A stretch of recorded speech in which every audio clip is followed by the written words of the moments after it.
W2 W298BB, WIBC HD3, W228CX, Indianapolis. It's Kevin and Query. I throw, you catch. It's not that hard, okay? All right, get the out of here. I'm going to talk a lot about drills and fundamentals. Watch it, watch it, watch it, watch it. On 93.5 Watch it. and 107.5. Boom, baby. The Fan.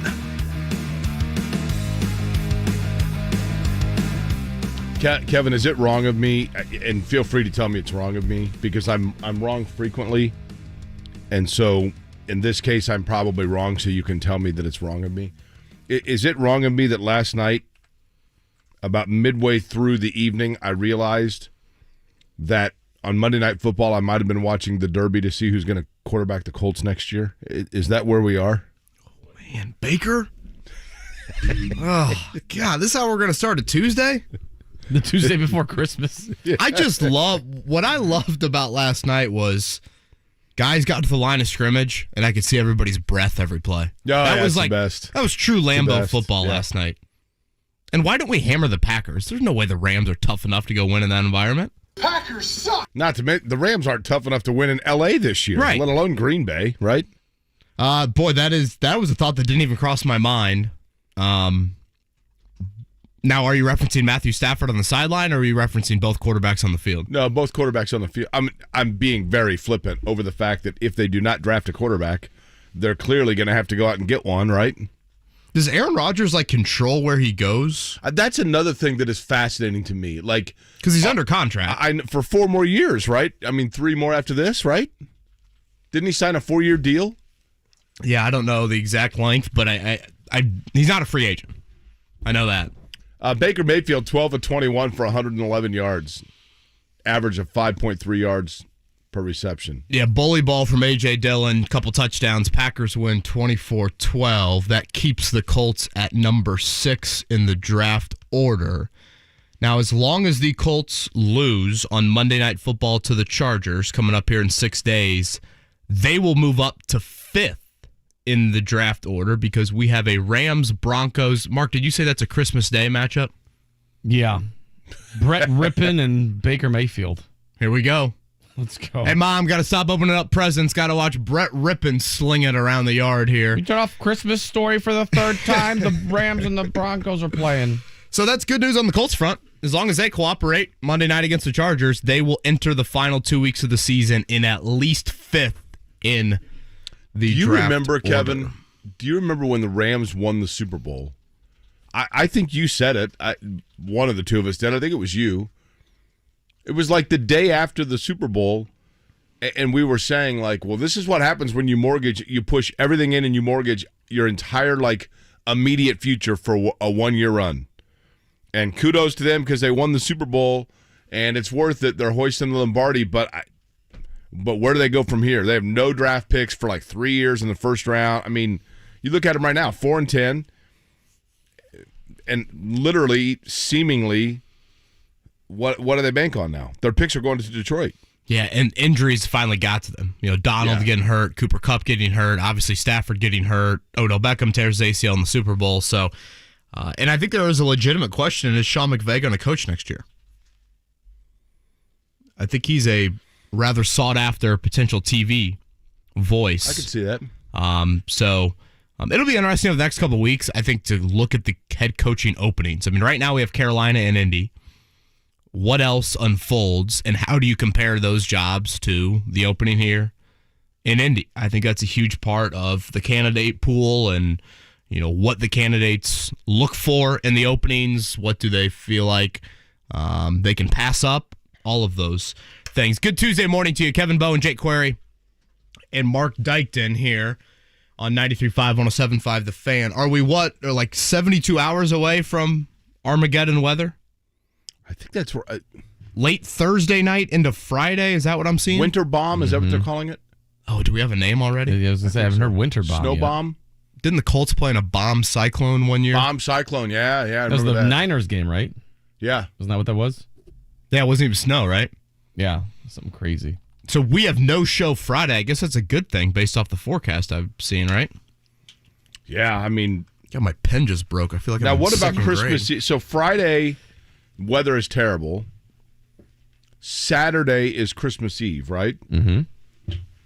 And you guys are Newfields bound? Newfields at 7:30 on Saturday for us, but we're going to go come hell or high water, but it might be hell because it sounds like it's going to be like 8 degrees outside. well, that's fine. You bundle up. That's part of the fun, man.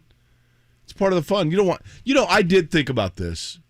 I respect that dedication. And so Shannon's slightly under the weather, and yesterday I said to her, well, listen, if we'll figure out what we want, and she goes, oh, we're going. It's tradition. We're going. I'm bundling up. So we'll be outside. Okay. Now, the one thing that I thought about, and I think about this every year, I do not like winter weather at all. I don't mind the cold temperature so much. It's a hassle to me.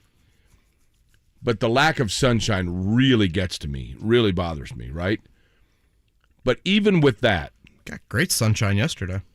As it was nice yesterday, but it's like at the Yuletide, when they break out the fake snowflakes and everybody starts singing and whatever else. And I just thought to myself, and I'm sure you would get used to it, don't get me wrong. But can you imagine living in Miami at Christmas time?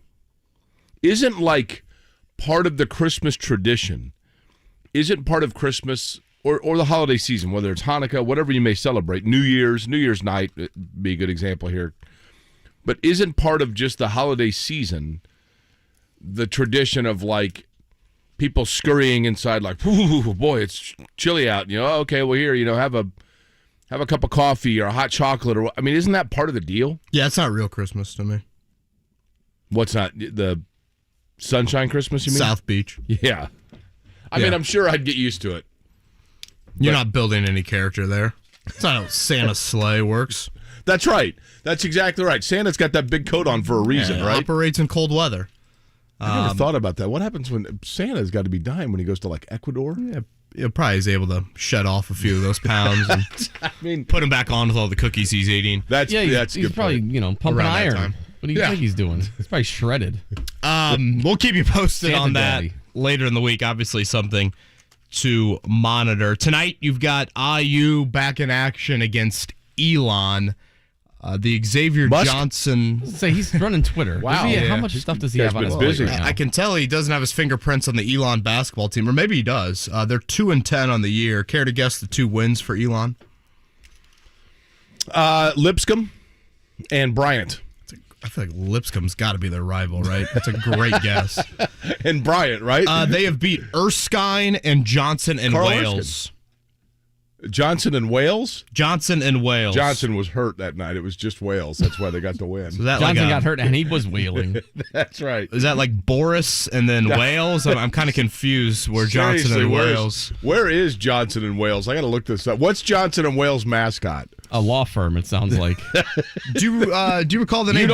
If we don't win, you don't pay. Do you recall the name Billy Taylor at all, Jake? Played for Digger Phelps. I do remember that Ball name. State head Yes. coach. Yeah, He that's is the right. head coach of Elon.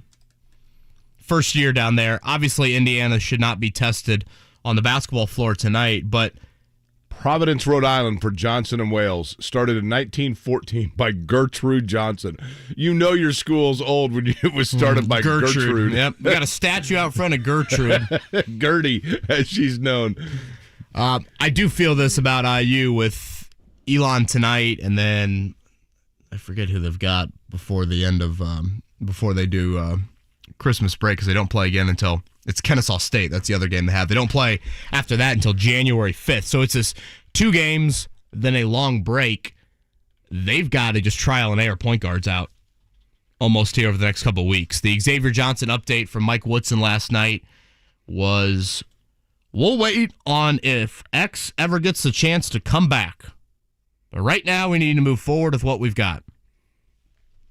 So it does not sound like a ringing endorsement on Xavier Johnson being back anytime soon. Again, I think there's some rumors out there of a broken foot. I'd assume you hand the ball to Jalen Hood-Schifino and say, stay healthy and be our freshman point guard. Jake, they just don't have any other options really on the roster. I guess Trey Galloway. I don't think Tamar Bates is a point guard. So I'll be very curious to see how IU handles this, because it's going to be an extended absence, it sounds like.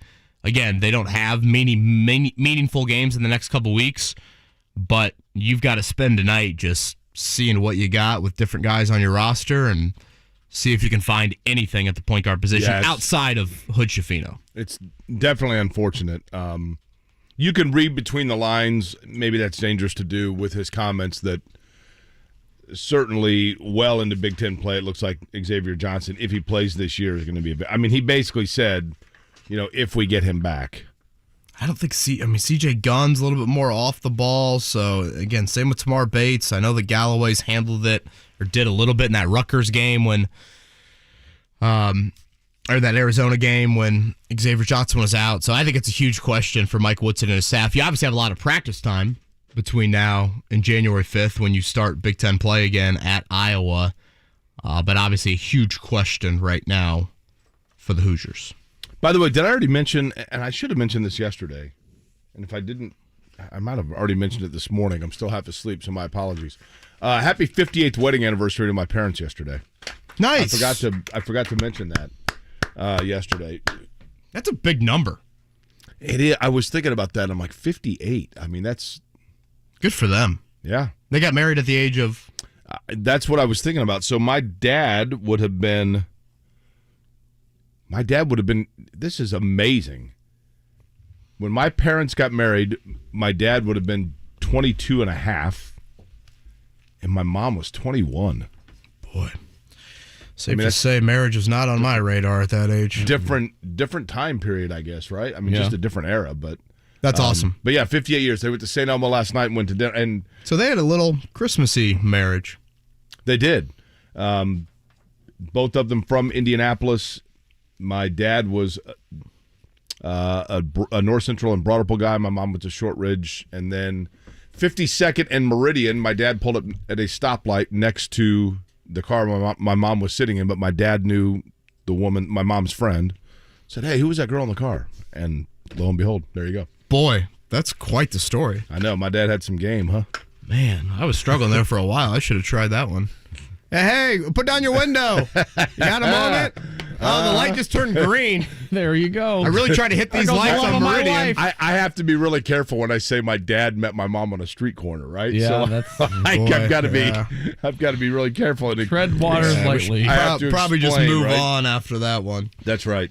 A lot to talk about this morning, by the way. Greg Rakestraw going to join us at 8 o'clock this morning, then Tony East at 9. Buddy of mine texted me this morning and said, looks like the schedule is starting to catch up to the Pacers a little bit. Kevin, you agree with that? I think they're about to enter the hardest stretch of the season, Jake. Yeah, they got 3 in a row on the road, right? And I think, look at the 3 in a row. At Boston, at Miami, at New Orleans. New Orleans and Boston currently second in the East, or in the respective conferences, the East and the West. Miami, it's always just an absolute just slugfest with them. We saw what happened last week at Bankers Life or Gamebridge, and that'll be down there in Miami. Honestly, probably a good time to be in Miami for the Pacers. But yeah, I think the schedule's certainly starting to catch up to them. I do feel like this is the healthiest they've been in a while, so I'm curious how, with Chris Duarte back, and just it really seems like no one is going to be out. I'm curious how Rick Carlisle will handle the rotation. But yeah, they've lost 4 of 5. Again, struggled end of games. We'll have Tony East on at 9 o'clock. Question I want to throw to Tony is, 31 games into the season. Pacers are 15 and 16, kind of squarely in that play-in game range right now. If you look at the Eastern Conference standings, has the opinion on Myles Turner and or Buddy Hield and their trade potential, has that changed at all? Internally, have the Pacers looked at this and say, we need to definitely move them, or we need to think about bringing them back? The thing that intrigues me is, like, we'll take Buddy Hield, Kevin. His name is constantly mentioned. Now, why is his name mentioned over others? Just because is it thought that he was kind of the? I guess it's because a lot of times it's how you were acquired. Like in the NFL, I've always said a player sometimes is judged by how or where they were acquired. In other words, Alex Smith, he's the example I always use. Alex Smith was a really good, serviceable, long-term quarterback in the NFL. Good player. But because he was the number 1 overall player taken in the draft, people are like, he didn't live up to expectation. Okay, but if you drafted him 20th, good, solid. He had a nice career that you'd like to have for an NFL player. But where you're acquired or how you're acquired factors in. In Buddy Hield's case, is it strictly the fact that the Pacers clearly were trading Domas Sabonis for Tyrese Halliburton, and Hield was the salary match, and thus he's just seen as this floating expendable piece that was like a buy one, get one 50% off type deal? Yeah, I think maybe a little bit. I would say more, Jake, has to do with age. I get that. He's 30, doesn't fit the Pacers' timeline, and he's a great shooter. That's always something coveted at the deadline. And then I think there's a little bit of Buddy Hield has been in the league, for 10 years now, and he's never played a playoff game. Right. So Buddy Hield, I think, and wasn't that expressed before the start of the season? Wasn't there maybe a mutual agreement? I think that was reported maybe by Bob Kravitz, that Herb Simon told Buddy Hield if they can make something work, they will get something done. I mean, isn't there an element of Buddy that he seems like a great, great pro, but don't you want to experience the playoffs? Have you been in Sacramento for a huge chunk? If you're Buddy Hield, you're thinking you would think to yourself, and maybe I'm being too bullish and too optimistic here, but there seems to be a school of thought of, the Pacers in a year or two are probably going to be pretty darn good, and he could be a veteran piece on that. And would he want to just be able to help out with that ride? And I get that he also probably represents something that can turn into longer-term pieces for them. But I think he's been valued more in the locker room than they thought they would value him. Yeah, I would agree. And I think on the floor, he's been huge for Halliburton and Mathurin and those guys, so too much is not on their plate. Of course, having said all that, the Pacers have got to make sure that they remember the big picture of this season, because that is the most important thing. And then, his situation is much different than Turner. He's under contract past this year. Turner, it comes more down to, will you sign an extension here or not? So we'll get with that, or we'll get to that with Tony Heese coming up around 9 o'clock. You guys want to laugh? Do we want to laugh? Sure. Okay. The Colts can still make the playoffs. Yeah, okay. No. Okay. That didn't make me laugh. That makes me cry, actually. Yeah. That's absurd. Right? How wild is that? If they would have been in any other division in the AFC, they would have been eliminated before last game. Yet, they can still make the playoffs. And honestly, when you say it out loud, it's not like there's 1,300 things that they need to go their way. They need, what all has to go their way? They need a win out. Okay. Chargers at Giants, Texans. They need the Titans, losers of 4 straight, to lose out. Okay. The Titans have the Texans. Jacksonville's got a factor in here somewhere, right? The Cowboys and at Jags to finish the year. So that's the Titans slate. They'll be underdogs seemingly in 2 of those 3. You need the Jags to lose 2 of 3. So you need Jacksonville to win that season finale against Tennessee. Jacksonville plays Thursday night against the Jets in New York, I guess in New Jersey technically. They need Jacksonville to lose that one, and they need Jacksonville to lose at the Texans next week. Again, the likelihood of this happening is beyond minuscule, but it's just such a sad, sad state to think that at 4-9-1 you're still alive, and yet there's no chance you win this division. Here's the thing. And the division is sitting there asking. Someone saying, please take the AFC South. Anybody. There is just no value. Am I correct in saying there's no value? If that were to all happen, what possible good comes out of the Pacers, or excuse me, the Colts going to the playoffs? Yeah. I mean, outside of 3 hours of bliss for fans that want to be at a home playoff game for the first time in 8 years, there's zero long-term benefit. Zero long-term benefit. It's just, I can't believe a team that is currently 6th in the draft position still has a chance to win their division. Not make the wild card, win their division and host a home playoff game. Having said all that, the Colts can be eliminated Thursday night if Jacksonville beats New York. I'll tell you what, I know I'm not trying to make too much out of it, but I'm not saying Jacksonville are world beaters, but when you look at the Jags right now, Kevin, I think the automatic stereotype in your mind, of course, is like, oh, the Jaguars, really? But it's a different Jaguar team than September, right? Are you taking Jacksonville to win the division right now? I think you've 6-8. Again, at the Jets, at the Texans. They've already beat Tennessee once. They'll play them to end the year in Jacksonville. Okay. Hostile environment with the pool. Tennessee is at 7-7, so they're currently a game up. They have the Texans at home. The Cowboys, I believe that's Thursday Night Football next week. And then at Jags to end the year. I think numerically and statistically, like on the law of averages, you'd say Tennessee will win the division. Right? Because Tennessee Don't you think Jacksonville's got the easier schedule?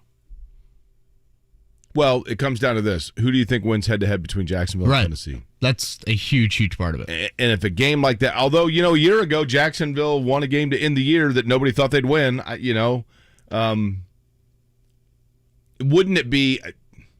It would be fitting of the AFC South to have Jacksonville win the division by going on a 7-game win streak, get into the playoffs, host a playoff game, and get blown off the field. That would be befitting of the AFC South, right? If you want to bet a futures bet, you can get the Jaguars at plus 120 to win the division. What can you get the Colts? Plus 14,000. So for $1, you win 140. 1-800-9-WITH-IT. Yeah, if you're betting the Colts to win the division, yeah. Somebody got the Jaguars to win the division at plus 800 like halfway through the season. I'm like, that's solid. You see Frank Reich fired off a text to Kirk Cousins on Saturday? I did hear about that, and I didn't read the specifics of it. What did he say? Did he just say, like, hey, didn't he say something like, being the quarterback of the largest comeback in NFL history like has served me well or something like that? Yeah, it was a really introspective thought from Frank Reich. I guess it makes sense. Basically, Frank said that he's been fortunate to do a lot of speaking engagements throughout the years, and basically he's introduced every time as the person that has led the greatest comeback in NFL history. He thinks it's afforded him some opportunities, this and that. Peter King had this in his Monday Morning Quarterback column. Frank Reich's text to Kirk Cousins. Kirk, for 30 years, that moment has given me an opportunity to share many things about football and life, tell people about my faith, and now the torch has been passed to you. I mean, that's cool. Kirk Cousins seemed to be pretty appreciative of that, Reich, I guess. And Coach, thanks for leaving a team that sucked, Kirk. Is that what he said? Thank you for affording the opportunity for that. That's right. Frank was unpacking some boxes down in the North Carolina area, caught up with Mike Chappell to talk more about it, and basically said he looked up at the TV, and, I guess in a way this is probably kind of how the 72 Dolphins feel at times when undefeated teams are playing, or, maybe how the 76 Hoosiers look at Purdue right now and some of the other undefeateds in college basketball. Frank Reich says he finds himself always paying attention to games when he sees a lead of 32 points or more. Really? Because then his record is in jeopardy. Right. And it didn't sound, I don't know, it didn't really come off as like so much ego-based. I know it probably does sound like that. I didn't get that impression, and knowing Frank, I certainly don't get that. But I think it's more just like a curiosity of like, oh, wow, is this finally going to come off my resume? And so that's where he found himself watching on Saturday afternoon there. What year was that Frank Reich that happened? Oh, boy. Oilers playoff. Was it 90? Was it 89 or 91? I was going to guess 91. Something in that early 90s. So wait a minute. So was it a 32-point win that held for 32 seasons? It was 35-3. So it was a 32-point differential. Was it 91? And it held for how long? Mark? You're asking me. I'm not a good math person. But aren't you looking it up? I'm looking it up, but I haven't found it yet. Date? I haven't found it yet. I'm looking. How hard is this? How dare you? 93. Right? January 3rd, 1993. So Thank you, Jake, years. for looking that up so quickly. No problem. What do we do on this program, Mark? We educate and entertain. We're not doing By either Google one very well. searches. Reich said at one point during the second half, Linda, his wife, asked him how he was feeling, and the fact that it was happening. Well, I'm tired. We've been unpacking boxes all morning, and nobody else was here to help out with the U-Haul. It was happening to the Colts, and Reich goes, I don't know. He said he still roots for the players and coaches he worked with. It's just a weird dynamic, and it was weird to see the record go away. It's strange. I thought I was going to be clinging to the record, and it's sort of an honor to have the record. but I'm happy it's Kirk. For what it's worth, I do think Frank appreciates that. I guess Kirk Cousins. The Colts? No, that Kirk Cousins is a pretty religious individual. Yeah, I get that. Do you think it would be ironic if Frank Reich was unloading Mayflower trucks that he used to leave Indianapolis? That would probably have a bit of irony to it. Does Frank Reich coach next year?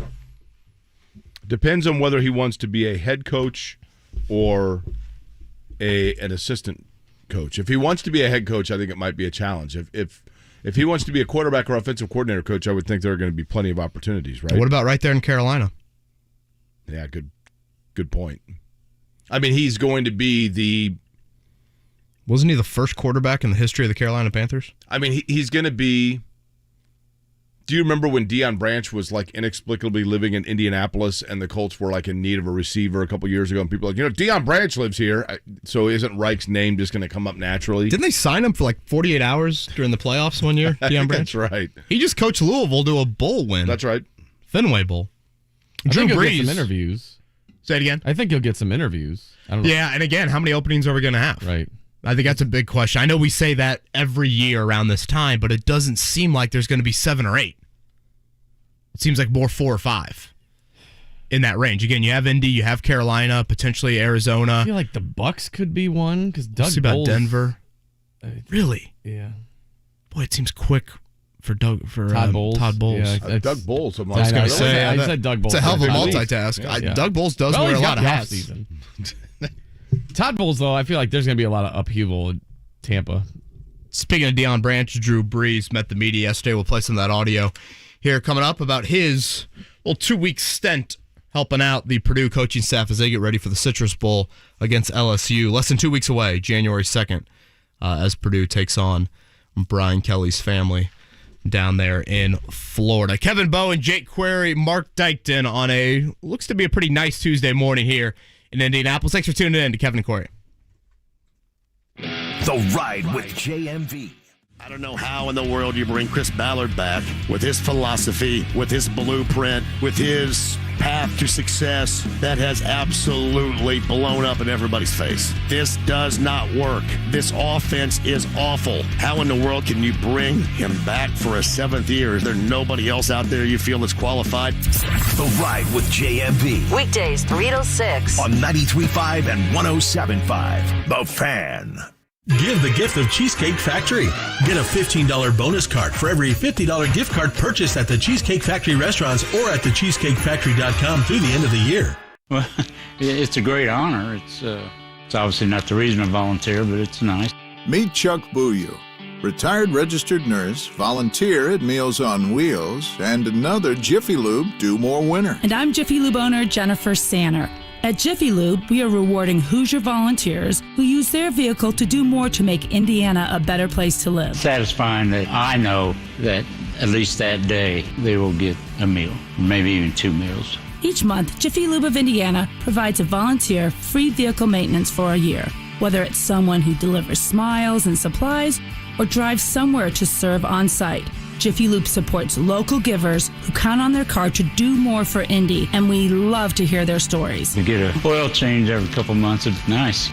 If you know a volunteer who impacts your community, nominate them today to receive a year's worth of free vehicle maintenance. Just click the Do More tab at jiffylubeindiana.com. Santa Barkley's coming to town, and he's delivering $20 million in gifts this holiday season to all FanDuel customers. Hey, it's Mark from Kevin and Query. It doesn't matter if you've been naughty or nice. St. Chuck has something for everyone. Just check your FanDuel app for no-sweat same-game parlays, bonuses, and all sorts of stuff you'll find with holiday cheer. If you're new to FanDuel, now's the perfect time to sign up. And remember to use promo code MARK, M-A-R-C. The app is easy to use. They're always hooking you up with great promotions. And when you win, you'll get paid instantly. So see for yourself why FanDuel is America's #1 sportsbook and get in the holiday spirit with $20 million in Gifts from Santa Barkley. I looked at it this morning. There's a no sweat same game parlay for NBA games tonight. So check that out. Make sure you opt in on the homepage. While you're there, check out their everyday odds, boosts, and specials. The app is safe, secure, and easy to use. And when you win, you get paid instantly. So again, promo code Mark, M-A-R-C, and see what St. Chuck has for you under the tree. 21 and over and present in Indiana. Bonus total dependence on customer participation. Wager requirements apply. Gifts awarded as non-withdrawable site credit or free bets. See FanDuel.com for terms and conditions. Gambling problem? Call 1-800-9-WITH-IT. Hello, Richard Michaelis, President of Michaelis Corporation, wishing you a Merry Christmas and Happy Holidays. For over 3 decades, the Michaelis team has helped Central Indiana families and businesses facing fire, water, and storm damage. And because emergencies don't take days off, neither do we. If the unexpected happens this holiday season, we're here for you with our 24/7 rapid disaster response service. Because life happens, water, storms, fire, and foundations, make it Michaelis. 844-FIX-INDY. Peacock presents the new original limited series, The Best Man, the final chapters, from the creator of The Best Man and The Best Man Holiday and executive producer of Insecure. The series reunites the original cast to wrap up all the unfinished business, with new loves, career highs, parenthood, grief, and everything in between. The series explores what threatens to tear us down and what ultimately keeps us together. Coming this week, stream The Best Man, the final chapters, only on Peacock. Jake Query here for the DraftKings Sportsbook app, which is my go-to when betting on the NBA this holiday season. I love the NBA during the holidays, and what better way to accentuate that fun than same-game wagers on any of the NBA games, and for you Pacer fans, a no-sweat bet on every Pacer game this December. That's right. This month, everyone can earn a no-sweat bet with the DraftKings Sportsbook app. Head to the DraftKings Sportsbook app, opt in under the promos tab, and place an eligible bet of your choice on a Pacer game, and even if it doesn't hit, you're going to get your money back in a free bet. With payouts bigger than ever, DraftKings Sportsbook app is where to go to bet on the NBA. Download the DraftKings Sportsbook app now. New customers can sign up with a promo code 1075FAN and get a no-sweat bet on every Pacer game this December. Go to the DraftKings Sportsbook app and opt in today to receive this limited time offer only at DraftKings Sportsbook, an official sports betting partner of the Indiana Pacers. Must be 21 or older, Indiana only. Max reward limits apply. One free bet issued based on amount of initial losing bet. Eligibility restrictions apply. See terms at sportsbook.draftkings.com/basketball terms. If you have a gambling problem, call 1-800-9-WITH-IT. At Progressive, we know there's nothing like the feeling of riding a motorcycle with your crew on the open road. That symphony of engines roaring in perfect harmony. It's a feeling that would be impossible to recreate on the radio. Until now. Hit it, Jerry.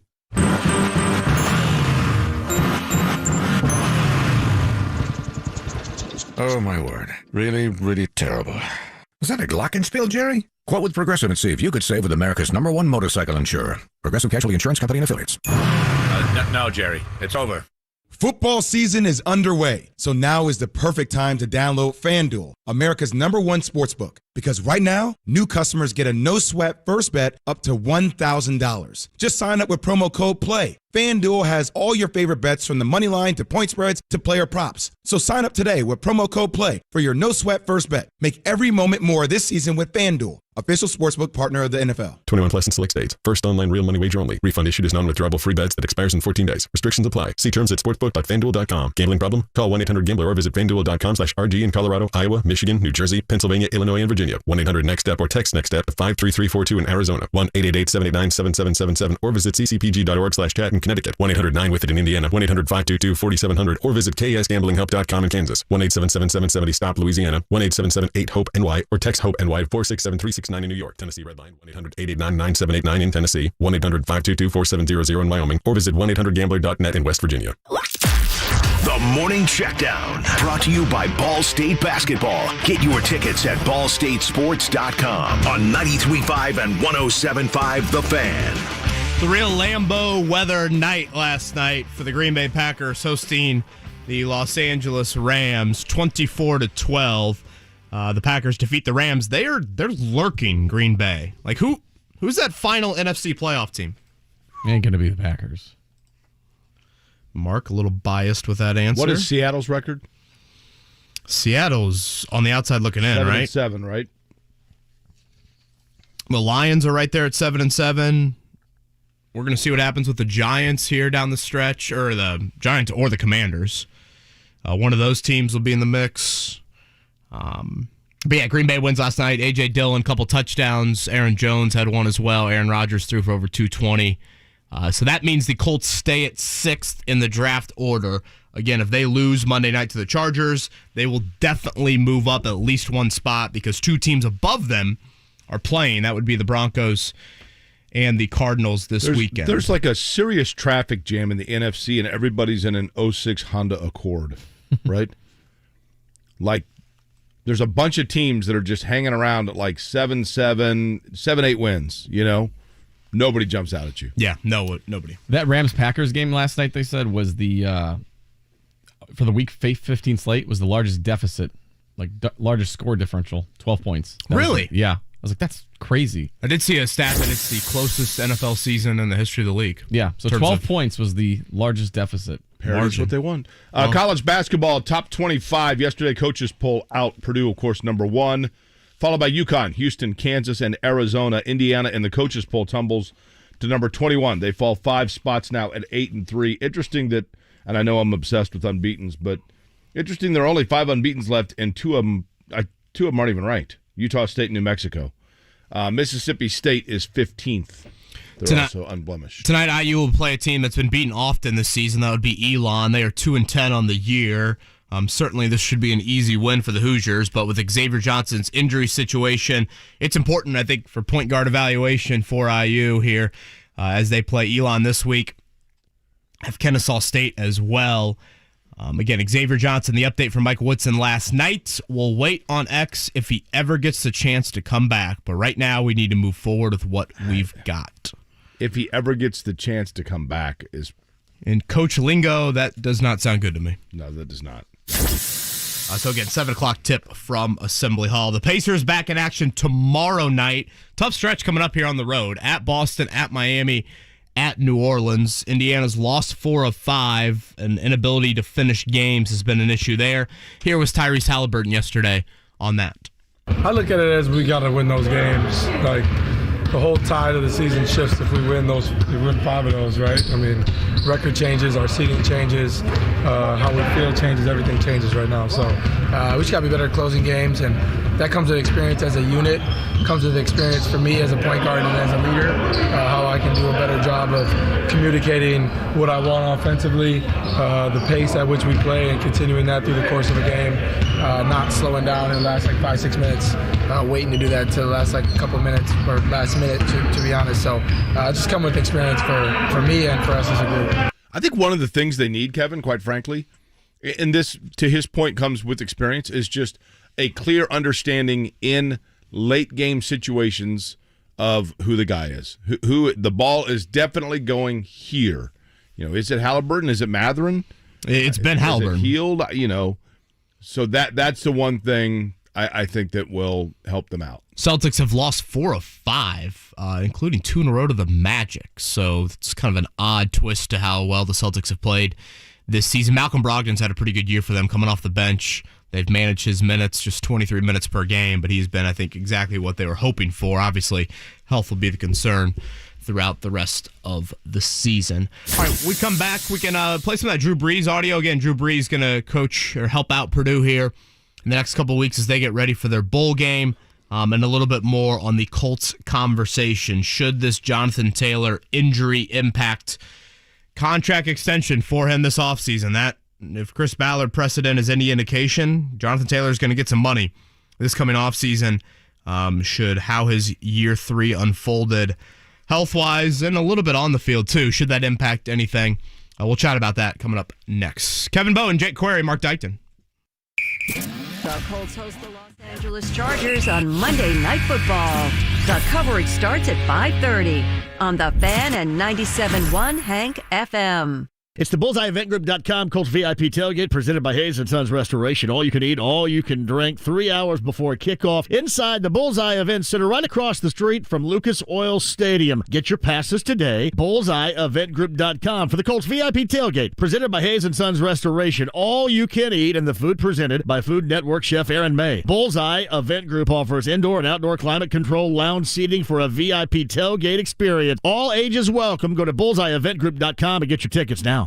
Wesley Financial Group is not a law firm. These are tough times for everyone, so dealing with your timeshare may not be your biggest concern. But when this passes, do you still want a lifetime of payments, fees, and commitments for a timeshare you were misled into buying? Hi, I'm Chuck McDowell, CEO and founder of Wesley Financial Group. 10 years ago, I started the timeshare cancellation industry by exposing the ugly truth about timeshares and giving folks the straight facts. I've been fighting the timeshare giants ever since, so no one knows this industry better than me and my team. Today, we have saved our clients an average of $65,000 in lifetime payments. Imagine putting those timeshare dollars back in your pocket. Give my office a call today. I guarantee if we take you as a client, we will cancel your timeshare or you'll pay nothing. Call Wesley Financial now for your free information kit. 800-384-3434. That's 800-384-3434. 800-384-3434.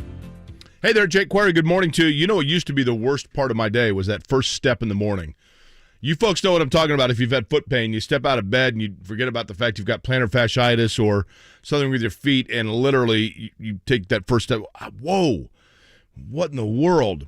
I've had that before with plantar fasciitis. I thought I had a broken foot forever, and then I went to get it scanned, and they said, no, you got plantar fasciitis. What in the world is that? Then I found out about the Good Feet store and their simple arch support solution. And by that, I mean, I went into the Good Feet store at 82nd and Dean, saw Chris there, great guy.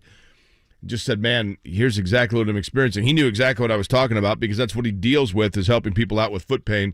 He said, Jake, just stand right here on this pad. Let me get a look at the way that you're standing and how you're favoring your foot. Then he got, for me, the 3-step Premier Arch Support that goes into my shoes. 3 different pair, one for my running shoes, one for my everyday work shoes, with a lifetime warranty. So that's the crazy thing about it. The one drawback, I guess, of the Good Feet store is they're great people in there, and it's a great-looking store, but really you go in one time, and that's it, because it's a lifetime warranty with the product, so you're not having to go back on the regular basis. Free fitting and test walk, no appointment necessary for the arch supports for the Good Feet store that lead you to be pain-free like I have been, where that first step is not the worst step each and every day. I absolutely love what the Good Feet store has done for me. I'm confident that you will find the same results. GoodFeetIndy.com is the website. Again, 2 locations, Greenwood and up at 82nd and Dean in Clearwater. GoodFeetIndy.com. And now a small business setback, delivered by a kind French stranger. Monsieur, there was an accident. The windshield of your catering van is, how do you say, kaput? But Progressive has an extensive network of repair shops. Now, we sing about the old days. Brave marin revient de guerre. When things go wrong with your small business, it's comforting to know you have Progressive Commercial. Get a quote in as little as 6 minutes at progressivecommercial.com. Croissance for everyone. Brave Progressive Casualty Insurance Company and Affiliates. Covered subject to policy terms and conditions. At Lowe's, every pro is an MVP to us. That's why MVP's Pro Rewards members can earn bonus points on select products and brands like Power Pro, Weehaw, and Valspar. Then redeem your bonus points for exciting rewards like tools, sports memorabilia, Lowe's e-gift cards, and more. Join Lowe's MVP's Pro Rewards today to start earning. Bonus points calculated before taxes and fees after applicable discounts, if any. Subject to program terms. While supplies last. Points expire at end of calendar year. Visit lowes.com/L/pro loyalty terms for details. Now through 1/8/23. Here's what's happening with the Fan. Live from the Slippery Noodle Inn downtown this Thursday, 3 to 6 p.m., join JMB for Larceny Locks and Lunazool Shots. Think you have the best sports trivia knowledge? Listen to Kevin and Query 7 to 10 a.m. and call into the pop quiz for your chance to win a signature Jiffy Lube oil service. And tune into the ride with JMB from 3 to 6 this week for a chance to win tickets to New Year's Eve with Yacht Rock Review at the Murat Theater. And Zach Brown Band tickets on August 6th at Ruoff Music Center. Get in zone, AutoZone. Welcome to AutoZone. What are you working on today? Starting trouble. No one likes that. We'll get you set up for some stronger starts. You might just need a fresh charge, and we'll take care of that free of charge. But if it is time for a new battery, we've got replacement batteries that'll fit your needs, starting at just $79.99. You can learn more about our battery selection at AutoZone.com. That's what makes us America's #1 battery destination. Get in zone, AutoZone. Claim based on data from the NPD Group 2021. I'm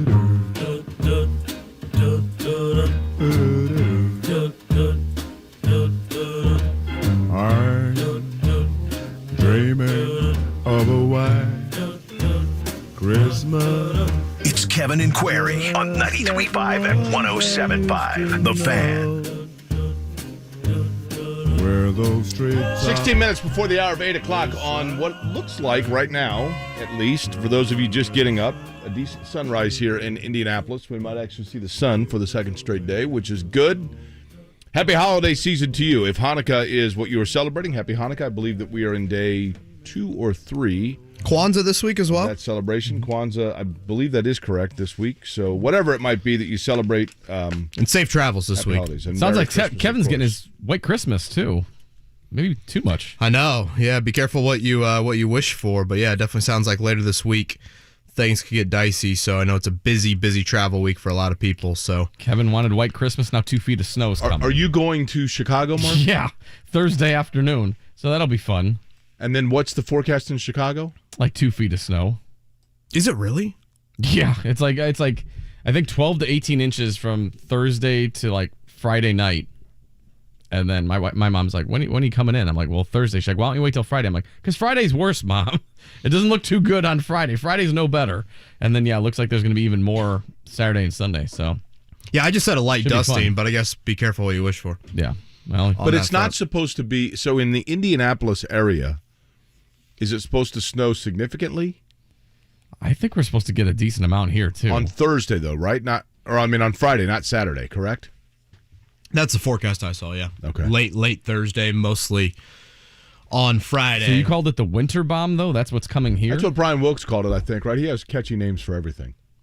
But I guess it's good news the Colts don't play till Monday from a transportation standpoint to the stadium and get workers to the stadium. Monday Night Football, Colts and Chargers. Sounds like Jonathan Taylor will be shut down for the rest of the season. Jake, if you were to have a player of Taylor's career so far, 3 years into it, all pro within that stretch, led the league in his individual category of rushing last season, great pro off the field. The injury that he is suffering through is not a torn Achilles or a torn ACL. Everything would indicate you give that guy a very nice contract extension this coming offseason. Chris Ballard precedent would indicate that. And remember, he extended Nyheim Hines in a very similar time frame after that third year of his rookie contract right before the fourth season. So that means Taylor is due for a big payday this offseason. I think for several reasons, you've got to be cautious about handing Taylor that sort of contract. The injury has caused him to miss time 3 different occasions this season. That's rare. It's an ankle for a running back. Again, that's not an Achilles or an ACL, but I don't know. Maybe the Shaquille Leonard stuff kind of creates some scar tissue for me. But I think you have to have some pause there. And a couple other Taylor elements, I think, just to keep an eye on. And maybe I'm being overly critical here, and it's probably a little bit of how I view the running back position. But Jake, he had some fumble issues this year that I don't think you could ignore. That was a question coming out of Wisconsin. And also, he doesn't really help you out on third down. And when you're a running back, the highest paid guys, Christian McCaffrey, Alvin Kamara, they help you out in the passing game. Jonathan Taylor's had issues in pass protection, and he's not just this dynamic receiving threat out of the backfield. So I think for all those reasons, I would be extremely cautious in handing him the type of contract that I'd assume his representation believes he deserves. I wouldn't do it. I've said that before. I wouldn't do it. I think you would let him walk? I would. I think he's a wonderful player. So why draft him in the second round if that's going to be the plan after 3 years, you know? Understood. It's kind of a waste of a pick. I think he's been a very good player for them. But he's been a very good player.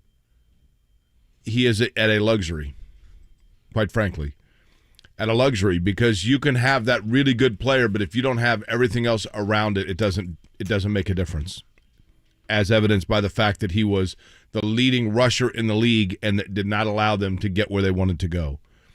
And they've regressed, quite frankly.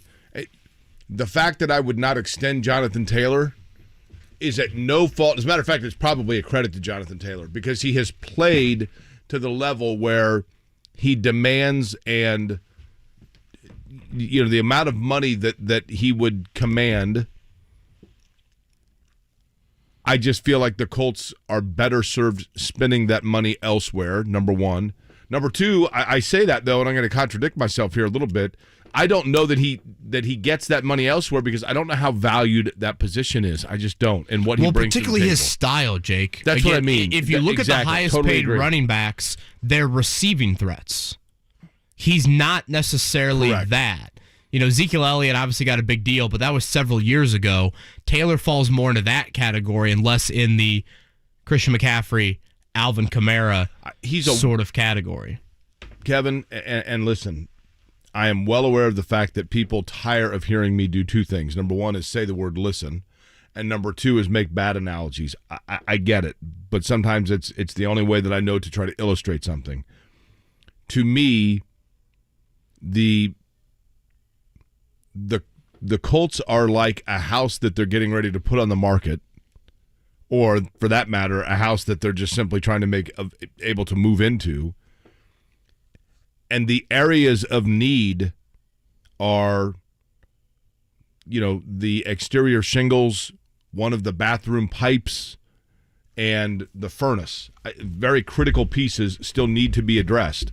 Jonathan Taylor is the really nice deck with a hot tub out back. It's a wonderful luxury to have. But if you have to start fixing things, it's the last one that realistically you would look at because your money needs to go elsewhere. For the Colts, I just feel like there are too many issues that they have not addressed. Quarterback being first and foremost. And then offensive line clearly still needs help. And, linebacker, which is a position that I think is devalued a little bit in terms of like the old traditional type linebacker. But Shaquille Leonard's been a very good player. But he hadn't played all year, and I don't know that there's a guarantee that he ever returns to the form that we saw. There are just too many areas to me. Jonathan Taylor's a wonderful, wonderful player, but they rode him to a lot of highlights and a great win in New England and other such things, but I think that priced him out of what they then should be willing to spend to retain him. Christian McCaffrey, $16 million. That's the highest paid, right? Yeah. Ezekiel Elliott, Alvin Kamara, $15 million. Dalvin Cook, $12.6. Derrick Henry, $12.5. Nick Chubb, $12.2. Aaron Jones, $12 million. That's like what you're looking at for like a new Jonathan Taylor contract. And again, I've said this for several years now, I would not be drafting a running back until day 3. That would be kind of my philosophy. Yeah, I totally agree. If I were it's the most fungible position in the NFL. Because when you draft guys round 1, 2, or 3, what you're saying is, we think you are a pillar player. We think we want you here for 6 to 8 years, at least. That's the goal. And Jake, to your point, if Jonathan Taylor played any other position and he had the career that he's had so far, you would say extend him. But he just plays that one position where there's a hesitancy to. And again, we're talking about a guy that didn't tear his Achilles like Marlon Mack did at the end of his rookie deal. So I'm very curious to see how Chris Ballard will handle that, because Ballard is assuming Ballard's still here, Ballard has long said position value what doesn't matter money-wise. You pay good players no matter where they play. What are the three big, well, they've only had 4, but what were the most impressive Colts performances this year? Well, definitely Jacksonville at home. Easily the best offensive effort of the year. Okay. I would say Kansas City got a lot of help, but certainly your defense is outstanding. Okay, against Kansas City, Jonathan Taylor had 71 yards, right? And that Jacksonville, did he play in the Jacksonville game? They won 2 games without him. Yeah. I'm trying to think which ones. Was it Denver they won without him, and Jacksonville? Does that sound right? Is that when they went up tempo? Yeah, and they... You can look at it 2 ways, Jake. They were 2-1 without him. They got 42 yards out of Deion Jackson when they beat Jacksonville. Now, to be fair, they also had their worst offensive performance in the history of the Indianapolis Colts against New England when he didn't play. Right. So you can look at it both ways. Again, I do think it's the most replaceable position on a team. But again, super curious to see how, assuming Ballard is here, how he handles Taylor and how he handles Pittman and those contract extensions, because those are 2 guys that, if Ballard follows his past precedent, whether it was Darius Leonard, whether it was Braden Smith, whether it was Nyheim Hines, if you perform well on that rookie deal, this is the offseason. This upcoming offseason is when those guys get contract extensions. Boy, gosh, it does look like another nice morning here. If you had a young quarterback next year, which would you rather have for them to help acclimate them to the NFL? Jonathan Taylor behind him or Michael Pittman to throw to? Yeah, probably Pittman. I mean, that's something else to consider, right? Yeah, and again, so much of that is more to do with just the position that guy plays. I know Pittman has had some frustrating moments this season, and he definitely has. I also think just, again, how much does the lack of support around a Taylor and or a Pittman, has that impacted their seasons? Like, if you look at Taylor's numbers, his yards per carry down a full yard. His yards per game is down like 30 yards. It's not like his carries have dwindled that much this season. How much of that is a byproduct of the Colts can't throw the ball from me to Mark? Yeah, I mean, and I'm curious if Matt Ryan will get benched this week. Jeff Saturday, extremely non-committal earlier this week. It feels like that could happen. I think we could see. I think there's a chance we see Nick Foles Monday night. Does Matt Ryan? Is there a team in the league that would take him next year? This has to be it, right? Are the Colts the only team in the NFL, because of the fact that they signed him, that would be dumb enough to roll out Matt Ryan next year? Yeah, you would hope not. But again, the NFL. We see Brett Rippon starting. Is that who you're saying coming up on Sunday? But with that financial tag, no way. Yeah. No way. Greg Rakestraw joins us next year. Kevin and Query. The Ride with JMV. Matt Painter with us. You guys this week voted number one in the nation. And I know that was that way a year ago. What do you tell your guys in a situation like this? Well, that's what one of our guys talked about when we found out yesterday at the end of practice. He talked about how short-lived it was. And, there's no doubt there's a burden there. Tom Izzo texted me the other day and said, it's definitely a burden, but it's a good burden. The Ride with JMV. Weekdays 3 to 6. On 93.5 and 107.5. The Fan. What makes AutoZone America's #1 battery destination? Because they offer free battery testing and charging and reliable replacement batteries. And they've always got your battery solution. Get in the zone, AutoZone. It's the Colts VIP Tailgate presented by Hayes & Sons Restoration. Make your game day experience the best it can be. Log on and get your tickets now. It's bullseyeeventgroup.com. It's JMV for Indiana's best. My friend Eric Wilson and Andy Moore Buick GMC, 131st and State Road 37. It's in Fishers. Check it out right now. The GMC Acadia, good for you, the family, and the friends of the family. Inventory, car buying experience, service after the sale, the absolute best. It's one-stop shopping. Ask for Eric Wilson and head to Andy Moore Buick GMC, 131st and State Road 37 in Fishers. Diamonds. Everyone loves them, and at Shane Company, we've been experts in the diamond business since 1929. This means we know diamonds better than anyone else. At Shane Company, you can now choose between either a natural or lab-grown diamond. For your engagement ring, diamond studs, or diamond pendant. When it comes to our new lab-grown diamonds, we take the same approach we do for all of our diamonds and apply our same superior standards. We work with the best diamond vendors, people who've perfected the art and science of creating gorgeous diamonds in a lab, with the quality we're known for. Then we hand-select only the best stones cut by the best diamond cutters. Plus, all our diamonds are eligible for our free lifetime warranty and upgrades. We'll show you our huge selection in every price range and help you select the perfect diamond. No matter what you choose, whether it's a natural diamond or a lab-grown diamond, you can be confident that with Shane Company, you're getting the most beautiful diamond. Now you have a friend in the jewelry business. Shane Company and shaneco.com. Hi, this is Mark Chester from Marshall Mechanical. On behalf of Eric Marshall and our whole team at Marshall Mechanical, we would like to wish you a very Merry Christmas and a Happy New Year. If you have a home heating emergency during the holidays, please feel free to give us a call at 317-738-5940 or find us online at callthemarshallnow.com. Marshall Mechanical is your trusted local independent American Standard heating and air conditioning dealer. Gather near and bring the cheer this holiday season. Dazzle and delight the love of your life with a gift from Helzberg Diamonds. Don't miss great prices on stunning diamond studs, tennis bracelets, gemstone rings, and the year's must-have look, gold jewelry for stacking and layering. Another reason to go to Helzberg? Get a free Microsoft Surface Laptop Go with a purchase of $1,699 or more. Visit Helzberg.com or a store near you today. Limited time offer while supplies last. See online or in-store for details. Remember when you were in your prime and you could work and play hard on a daily basis? Guys, it's time to get that magic back.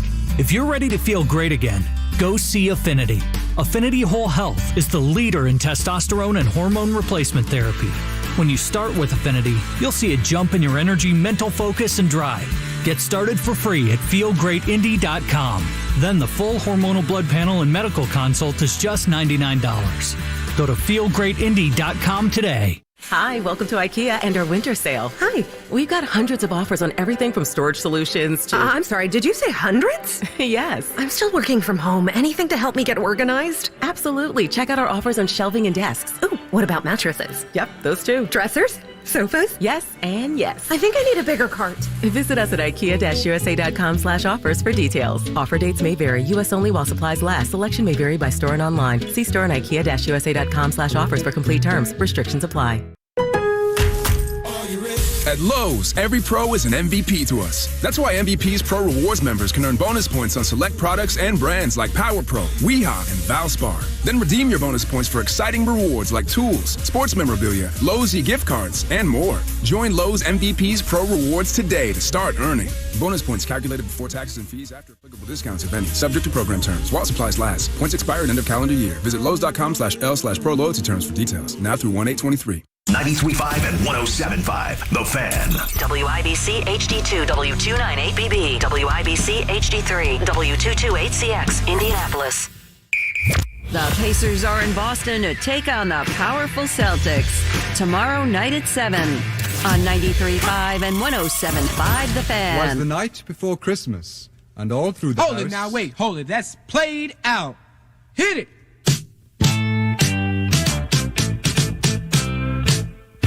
Don't you give me all that jive about things. You're listening to Kevin and Query on 93.5 and 107.5 The Fan. Greg Rakeshaw's theme music? Should be if it isn't. There's a feel to it. Greg Rakeshaw joins us now. Again, no show on Friday, so Rake, very nicely obliged to move up a little bit earlier in the week. Rake, I know we get into hyperbole with sporting events a lot, but your expertise we'll rely on here. It seemed like that World Cup will go down as one of the greatest ever, if not the greatest, when you think of the teams, the individual players, and the match living up to all of it. I would agree in terms of finals are concerned, and the entirety of the World Cup was pretty well played. And we knew when we got France and Argentina, that the storylines were pretty rich. And you have Kylian Mbappe doing what he did for France in a losing effort as kind of the next generation superstar. I feel the voice of like John Fastenda, like one for the master. Like that was the last thing that Lionel Messi had to accomplish in his career in terms of, he was going to be great regardless of it, but it just checks off that career box for him. And the amount of non-soccer people that say, man, I couldn't take my eyes off that World Cup final. That's one of the best things to happen for this sport in this country, knowing the next time that happens on that stage, they'll be played right here in the United States in July of 2026. Yeah, a compliment of I didn't want that game to end. That's I feel like the ultimate compliment you give a sporting event. I did have one more on the World Cup front. It's coming here in 2026, the next Men's World Cup here, a little bit of Mexico, a little bit of Canada. Were we ever thought to be a potential to host a game here in Indianapolis? Obviously, we are used to hosting anything and everything, but was there any kind of serious thought, either from our city or from whoever decides those venues, that Indy could have been one of the United States hosting sites? No, because we can't properly do grass. And I mean, there was the one professional level match that was played August 1st, 2013 of of Inter Milan and Chelsea, the exhibition. And obviously, the Indy 11 played there, but played on turf, for 3 years. But when that Chelsea-Inter Milan match took place, they brought in sod, and it just didn't stick well. There's no way, now you've got a stadium like, the one in Phoenix or Glendale that can play on turf, but you can slide in the grass as well. And because those matches have to be played on grass, there's no true way to do that at Lucas Oil Stadium. So I think that pretty much knocked us out from the early stages. Here's my dumb guy soccer question of the day. Mbappe plays professionally in Paris, correct? Correct. When I think of top, and I get that each nation has their own league and then they do the Euro Cup. I mean, I get it. But when I think of the top soccer clubs in Europe, obviously, I know that Barcelona has a great team. Real Madrid is great. But I think of like Spain, England. I don't think of the French league as being as premier in terms of the international eyes and attention as like the English leagues or Spanish. Am I dumb in saying no? Am I dumb in asking if he will eventually leave France? And I don't mean the country, but to play professionally in one of those teams. No, you're more soccer knowledgeable than you let on by that. He plays for PSG, which is the Nouveau Riche club in Paris. And the French league would be the 5th best league of the European leagues. I would probably rate it England 1, Bundesliga Germany 2, Serie A, the Italian League 3, La Liga, the Spanish League 4, and then Ligue 1, the French league, would be 5th. But PSG is as well funded as any team on the planet. They're the team that has spent money on Neymar and spent money to get Messi at the tail end of his career and spent money to get Kylian Mbappe. So, does he play in the best league? No. Does he play on one of the best teams? Yes. And is PSG's goal every year to go out and win the Champions League? Yes. And they just haven't done it yet. And so could he end up at a Barca or Real Madrid or an English superpower at some point in time? Absolutely he could. But in terms of the team he plays for now, there's nobody that's more well-funded than PSG is. Kenny's Greg Rakestraw, ISC Sports Network. He was in this studio on Saturday afternoon, Colts postgame show host. I was thinking about your Rake on Saturday, but I thought to myself as the game continued to spill in, I swear it went to 5 o'clock. Maybe I was imagining things. You probably didn't have time for a whole lot of calls, right? That is correct. So when the game goes to overtime, my show gets very compressed. You are spot on your timing. That was a long game if it ended in regulation. If that game ended in regulation, we would have started at about 4:30, 4:35, and it would have been a bit of a more compacted show. We would have taken breaks every kind of 8 or 9 minutes. I didn't get it until 5:10. And I had 9 commercial breaks to get in between 5, 10, and 6 o'clock. And we always try to make sure we hit our network out on time to get it back to our, local affiliates. Well, that was even especially the case on Saturday because I'm sure we had several stations that were going from our game to the Purdue game, or were going from our game to their local high school game that night. And so I think I got it back to them at 6:03. So even then, I couldn't hit that number of breaks in that amount of time. But no, we did not take a single telephone call until 6 o'clock in the local hour because there simply were too many spots I had to make up. I was saying yesterday, the season to me has turned from extremely disappointing to, I think, the most embarrassing in Jim Irsay's ownership. I had a question asked yesterday, and I'm not asking you to debate the answer. To me, it's more of a reflection of where you're at as a franchise. The question was, what's the more embarrassing loss that this franchise has suffered in the last calendar year? What happened on Saturday in Minnesota, or what happened in Jacksonville to end last year? And again, debating that question is not the path I want to go down. It's more of, if you're Jim Irsay, Rake, the fact that that question's even being asked, what does that say about where you're at as a franchise right now? That's a pretty good perspective to have. To answer your question, it would be the Jacksonville game because you had so much more at stake. Nothing is going to make you feel good about Saturday or make it more palatable. but it is easier to kind of put that in the rearview mirror, despite the historic nature of it, because this team wasn't going to be a playoff team anyway. And I know that mathematically they're still alive. I know the scenario that exists that could lead them to the AFC South Championship. I don't think that's going to happen. Didn't think that was going to happen before the Minnesota game, regardless of what was going to happen. But the fact that you could even have that discussion or debate, and those two things happen within 365 days of each other, it's not a good place for this franchise to be in right now, that's for sure. Greg, what frustrates me, there have been years where you can look at a disappointing season and say, you know, it just was at no fault of theirs. Guys got hurt in fluke ways. The schedule was weird. They had this situation with weather where they got diverted, whatever. To me this year, and I want you to tell me if I'm being too critical, virtually everything that's happened with the Colts, sparing maybe the Shaquille Leonard absence, but virtually everything that's happened with them has been self-inflicted.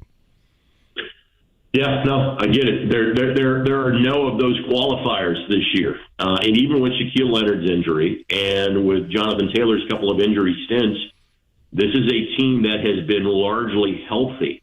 The schedule has not been easy, but it has not been overly tough. I haven't even looked at the strength of schedule rating for the Colts. I'd imagine it's somewhere in the middle of the National Football League in terms of their caliber of opponents. And again, you play in a division where the team that's in first place, I don't think they've won in a month, and you're still 2.5 games out with 3 games left to play. So no, there are no mitigating factors here. There are no extenuating circumstances here. They've not just been complicit in their own demise, they seemingly have engineered their own demise. So, yet again, your point is well made and well taken. Shaquille Leonard, Jonathan Taylor, the one that is more easily replaceable by those currently on the roster would be which? And we've had pretty good body of evidence with both.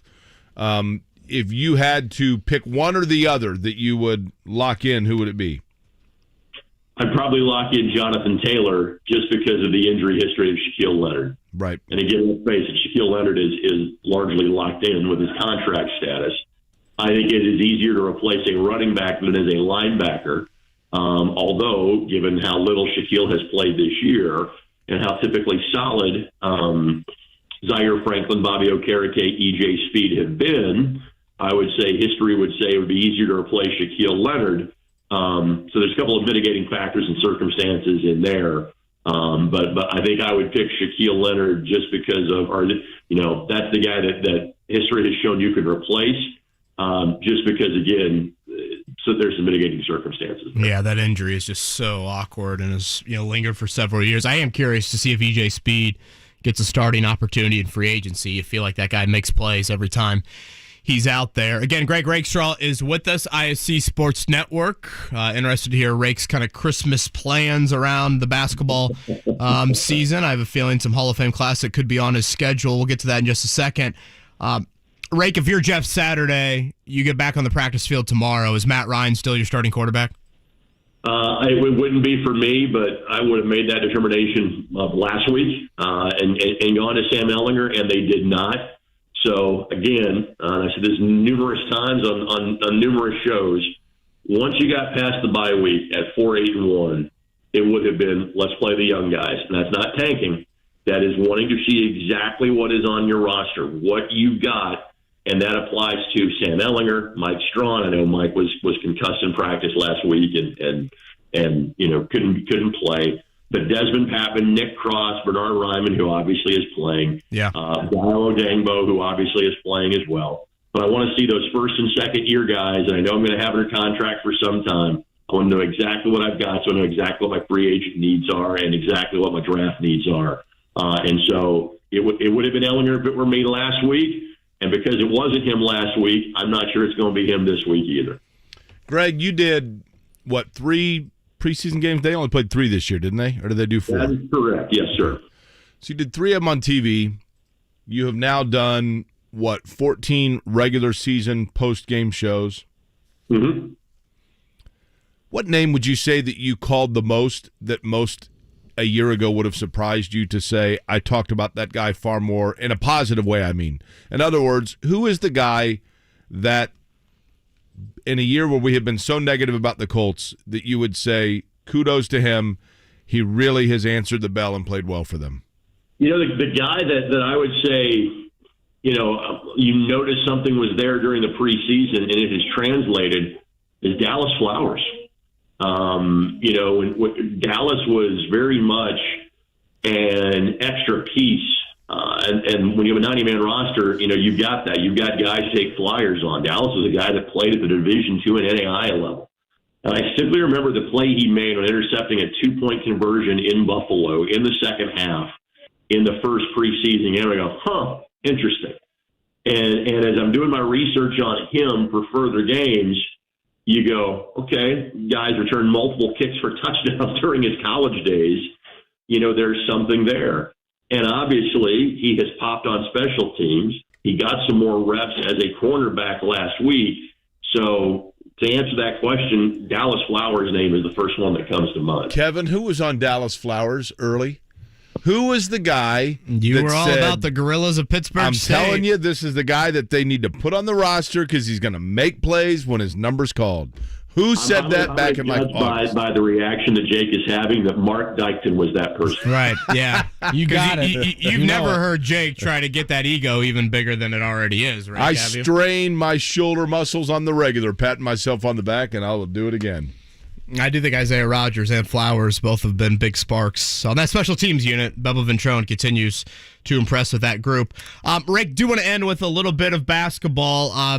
Give me the pronunciation of the Kokomo kid, Flory Bidunga. Flory Bidunga. We went with Bidunga last year. Okay. And Flory, English is his fourth best language. He's very fluent at that, too. He said, no, actually, Bidunga. And I finally had to call one of his games tonight. So those of you that are Comcast subscribers, see it on Comcast 81. It's a free stream, ISCSportsNetwork.com, our Twitter, our YouTube. As Jake would say, at the same place you would find Query and Schultz on ISC. We'll have Kokomo and Zionsville. Should be a great game. Again, Flory will have a good combatant tonight in Nick Rehart, 6'9" center, who's going to play at Charlotte next year. Kind of a true old-school post player. Flory was very impressive. Did not have the same offensive night he's been having against Carmel, but had the same defensive night against Carmel. Flory's averaging 20 points a game, 13.5 boards a game, which is second best in the state. But here's the jaw-dropping stat. He is averaging 5.9 blocks per game, which is number one in the state of Indiana. And he's a junior, is that right? He is a junior, yes, and Kokomo is filling that gym, which is the atmospheres look awesome. I mean, Tom Izzo was at the Kokomo girls game last week, right? Because they play Friday night boy-girl doubleheader. So yes, he had to get there for the girls game at 6:00 as well. I have been told that John Calipari could be at tonight's game, and so we'll see if that plays out. Doesn't he have a connection? It's Flory Bidunga, right? Is how you say his last name? Bidunga. Sorry, Flory Bidunga. Doesn't he have? I don't know where I heard this. Maybe it's complete hyperbole. I don't know. He has a familial or like a sponsor connection to the University of Cincinnati, right? That is correct. So Flory is has a connection to the Adams family. Go ahead and make your joke. Snap your fingers, Jake. Go ahead. That's right. But the Adams family that is very well connected into AAU circles. And so, yes, there is a connection there. So anybody that knows the Adams group from AAU has a connection to Flory Bidunga. It's part of again, his play is the main reason why every school in the nation wants him. But so many folks in the college basketball circles have dealt with a member of the Adams family in terms of whether it's coaching, recruiting, et cetera. So Flory is in with a well-connected group, let's put it that way. Yeah, I mean, the story's pretty remarkable how he got to Kokomo. Seems like a really good kid. Rake, you watch these highlights. Boy, it's not full-on Greg Oden, but it's like a notch below. I mean, some of the highlights, it's like this kid's just playing a different game than everybody else out on the floor from an athleticism standpoint. Correct. And again, he's about 3 inches shorter than Greg. Right. He's listed at 6'10" in the program. A lot of the recruiting folks think he's really about 6'9", but that's more than tall enough the way the game is played these days. and the amount of ground he can cover in a short amount of time, and the way that his teammates simply know, hey, we get into a fast break scenario, or we get into a half court, throw it up to the rim. Flory's the guy that is going to go get it. That's pretty jaw-dropping to watch. Ryan goes, what's crazy about Flory is against McCutcheon, he had 0 blocks because they didn't shoot within 8 feet because they wouldn't challenge him, and he's still averaging 6 blocks per game. And again, I saw a little Twitter feedback because the first game we did of Kokomo's, and we ended up doing a bunch of them in December. We're going to go up and do their holiday tournament next week as well. One of the first times I said, hey, look who he's doing it against. Well, he put up some pretty impressive numbers against Zane Dowdy and Ben Davis in the number 1 team in the state, and that game was December the 3rd. And that's why I point out that this game tonight, Zionsville is a good team. They're 5-3. Their losses all been to other, kind of top 10 teams. Zionsville has 2 Division I starters. Logan Hines is going to play at Penn State for Micah Shrewsbury. The Rehart kid's going to go and play at Charlotte. Zionsville aren't really deep, but they do have some size that, again, this will be a somewhat like-for-like comparison. And so if Flory puts up big numbers tonight, he's doing so against a guy that's going to like a Division I top 100 level program. So tonight will be a good litmus test for him, and I have no doubt he'll pass it. Rake, besides tonight, what's on your agenda here coming up the next couple of weeks? So Ben Davis and Lawrence Central tomorrow night. That's kind of our final pre-Christmas game, and then I go into hibernation for about 4.5 days. Then from an ISC perspective, we will produce 29 games between Tuesday and Friday. I will be on the call of 12 of them. So we have one-off games, so to speak, against Cathedral and Warren Central next Tuesday, Anderson and Cardinal next Wednesday. But we'll also have the Paul Logan Classic. There you go, Jake. Wednesday and Thursday from North Central. I do too.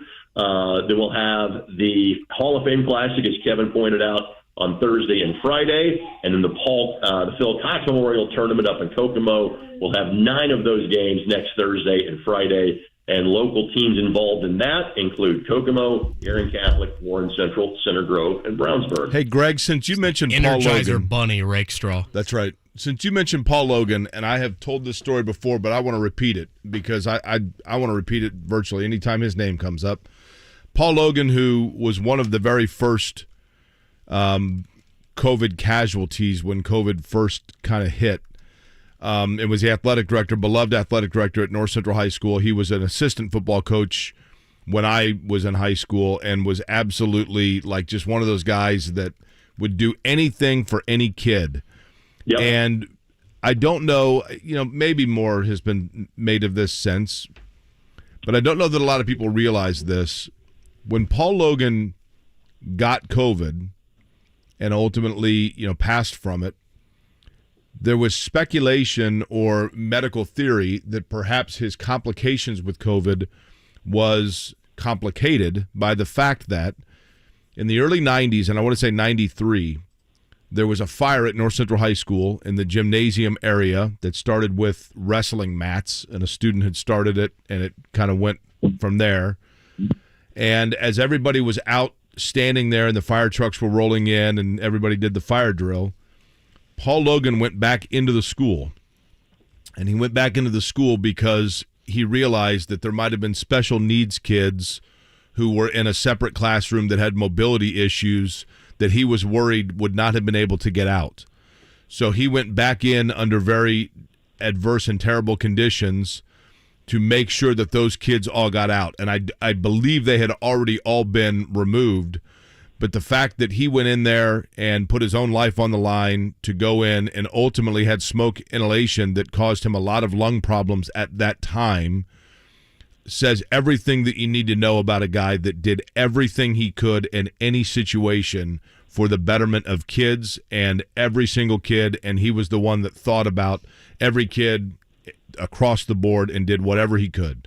And I would say, Jake, the crazy thing is that's one of many stories, for Paul. There's none that are to that level or extreme or a life-threatening scenario like you're potentially talking about.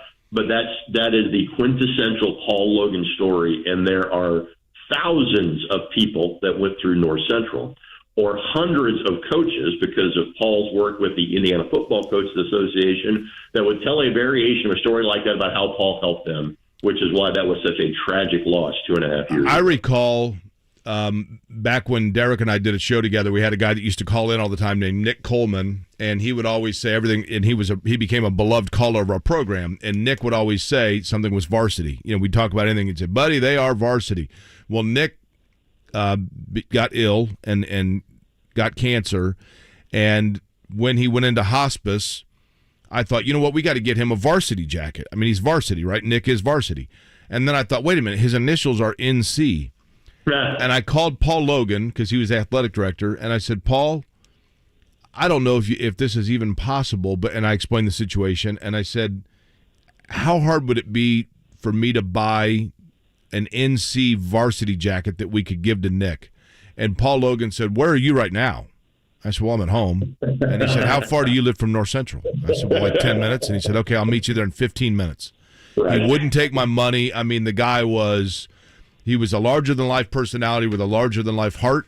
And so I appreciate you bringing him up today so we can talk about him, Greg, because people today getting set for the holiday season, if you can do a little something for people over the holiday season that exemplifies the life Paul Logan lived, then it'll be a happy holiday for everybody.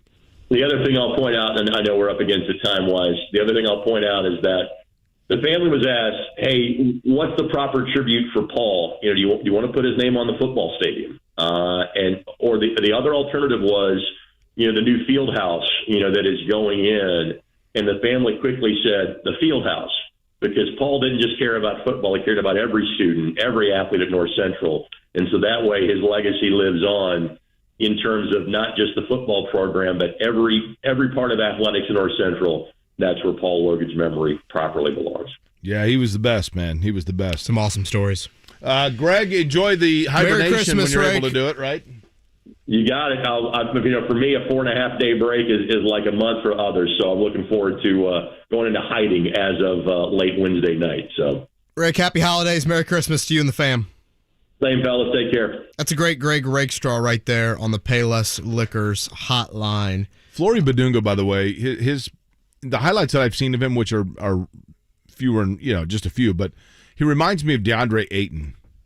DeAndre Ayton, who's a big athletic guy that can score, but he has a defensive presence that is very intimidating. I was saying to somebody, what I have seen is a guy at that size you don't see move like that.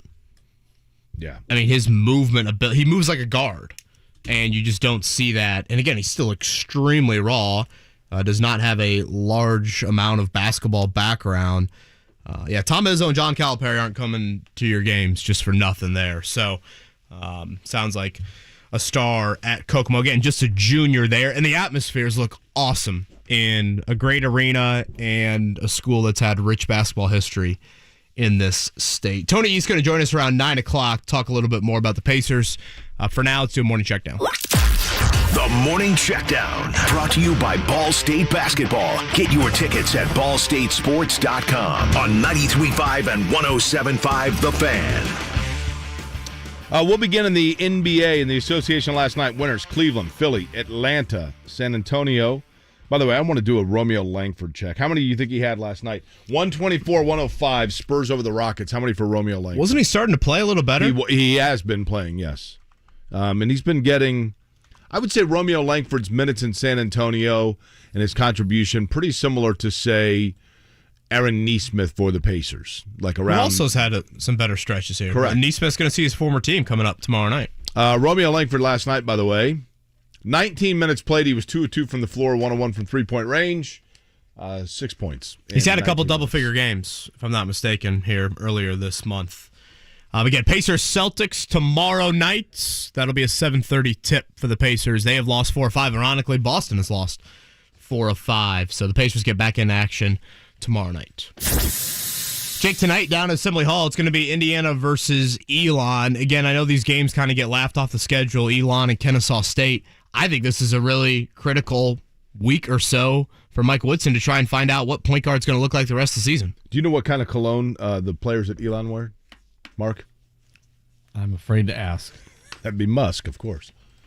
In my opinion, that sucked. Might have been the quickest Mora button push of all Well, time. I knew it was coming. Do you remember their 2 wins this season? Elon, yeah, they beat Johnson and Wales, right? Isn't that right? Yeah, Boris. And then Lipscomb, was that right? Close. Bryant? Carl who? Nix? Erskine? Boom. Where is Erskine College? Do we know? Now, Manitoga. Was it actually Carl Erskine they beat? Because he's in his 90s now, so I would think mobility, lateral quickness, probably not as strong. Due West, South Carolina. What's that? That's what's called. That's the town. Due West, South Carolina. Well, that's confusing as hell, isn't it? It's to the east, too, which is even more weird. I'm going to say, what, how in the world in due west, South Carolina? Now, what if it's on the coast?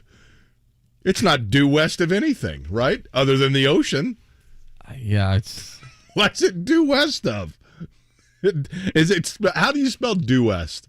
D-U-E. Uh-huh. Is there a space there? Space. West. Well, these people, this is... Monday Night Football Southwest last night. Of Spartanburg. So Packers Okay. 24, Rams 12. A.J. Dillon a couple touchdowns. Aaron Jones got in the end zone. Aaron Rodgers over 200 yards. Packers suck. Mark, they still need a lot of help, right, to get in? Yeah, they need a lot of help, so that's fine. Get your win against the beaten Rams and then get your doors blown off by the Dolphins on Christmas Day. That's fine.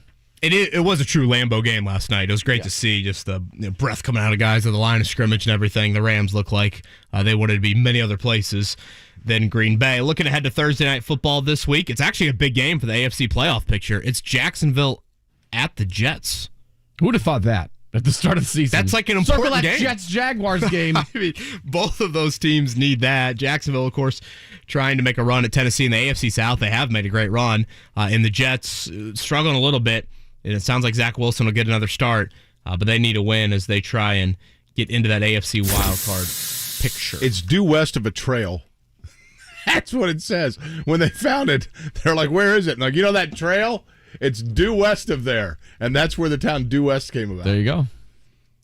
Makes a lot of sense. Now, you what's think Erskine? Don Fisher's going to lead off with that tonight? I mean, now what's Erskine College? What's their nickname, their mascot?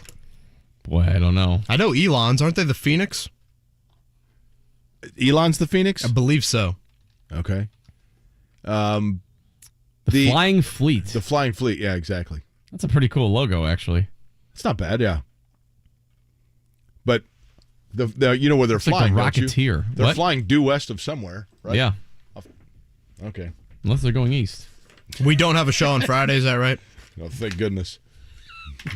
Bump that up maybe a few more days. Today's a Tuesday that feels like a Wednesday. Drew Brees is coaching Purdue in the bowl game, interim assistant coach. Play some audio from Drew coming up here in a bit, talking about his role there. Could this be a permanent thing? You know which way the breeze is flowing? If he's been due west. Involved on the recruiting front for Ryan Walters, who will join the show, by the way, 9 o'clock on Thursday. Kevin and Query on a Tuesday. A place for players to play and so much more. Pick up USA Fitness Noblesville, a better way to play. PickUpUSAFitness.com. Santa's Little Helpers are making their way from the North Pole to Twin Peaks. Join them December 20th through 24th for their Red Hot costume party. Get specials on their favorite drafts and cocktails and more. Merry Christmas from Twin Peaks. And if you've been to Twin Peaks, you're already a fan. But have you joined their e-club? Signing up is easy. Just visit TwinPeaksRestaurant.com/peak-club today to score free stuff and get started today. Twin Peaks. Eats, drinks, scenic views. Dog bite injuries can be devastating and lead to massive medical bills. I'm attorney Darryl Isaacs, the Hammer, founder of Isaacs & Isaacs Personal Injury Lawyers. We are Kentucky's dog bite attorneys. We know how to take on the big insurance companies and fight to get you the money you deserve for your injuries, lost wages, and pain and suffering. Injured by a dog bite? Go to WeWin.com for your free case evaluation. Just click and get help quick. Go to WeWin.com. That's WeWin.com. You wash your hands, you brush your teeth, but what about the nose? How do you clean your nose? With Navage. Navage uses powered suction to pull saline in one nostril, around the back of the nose, and out the other nostril, flushing out allergens, mucus, and germs. And it's why cleaning your nose, the body's air filter, is the next evolution in daily personal hygiene. People try Navage for lots of reasons. Sinusitis, colds, allergies, snoring, things that make it hard to breathe through your nose. But over time, they find that cleaning their nose makes them feel better, a lot better. Over 3 million Navage users have written more than 100,000 reviews, averaging 4.7 stars, saying, best product I've ever used, and amazing, I love my Navage. Navage helps you breathe better, sleep deeper, and snore less, but the biggest payoff is improved health. Navage is good personal hygiene and can help you stay healthier. At Walmart, Walgreens, CVS, Rite Aid, Target, and online. Navage, N-A-V-A-G-E. Clean nose, healthy life. Hey, it's JMV for the absolute best in realty. That's Mark Dietel. Mark Dietel Realty. 317-755-4232. That's 317-755-4232. MarkDietel.com. MarkDietel.com today. How about Mike in Greenwood? So the kids are out of the house, and I talk about this all the time. Mike needed, with his family, to downsize. What did they do? They went to the best. That's Mark Dietel. And what did Mark Dietel do? As he always does, got the job done right for Mike in Greenwood. That's what he does for you, for anybody. He's the absolute best in realty. It's Mark Dietel, who guarantees an offer in 3 days for full market value, or he will list it for free. It's Mark Dietel. Mark Dietel Realty. 317-755-4232. 317-755-4232. Online, that's markdietel.com, markdietel.com. Today. The calendar gets confusing this time of year. Now we have Saturday. On Monday, it's the Colts and Chargers from Lucas Oil Stadium. Monday night. Pregame at 5:30. Matt Taylor has the kickoff at 8:15 on 97.1 Hank FM. 97.1 Hank FM is Indy's #1 for new country. Trying to catch a good time. And catch the Colts game day starting an hour before kickoff on your home for Colts football. 97.1 Hank FM.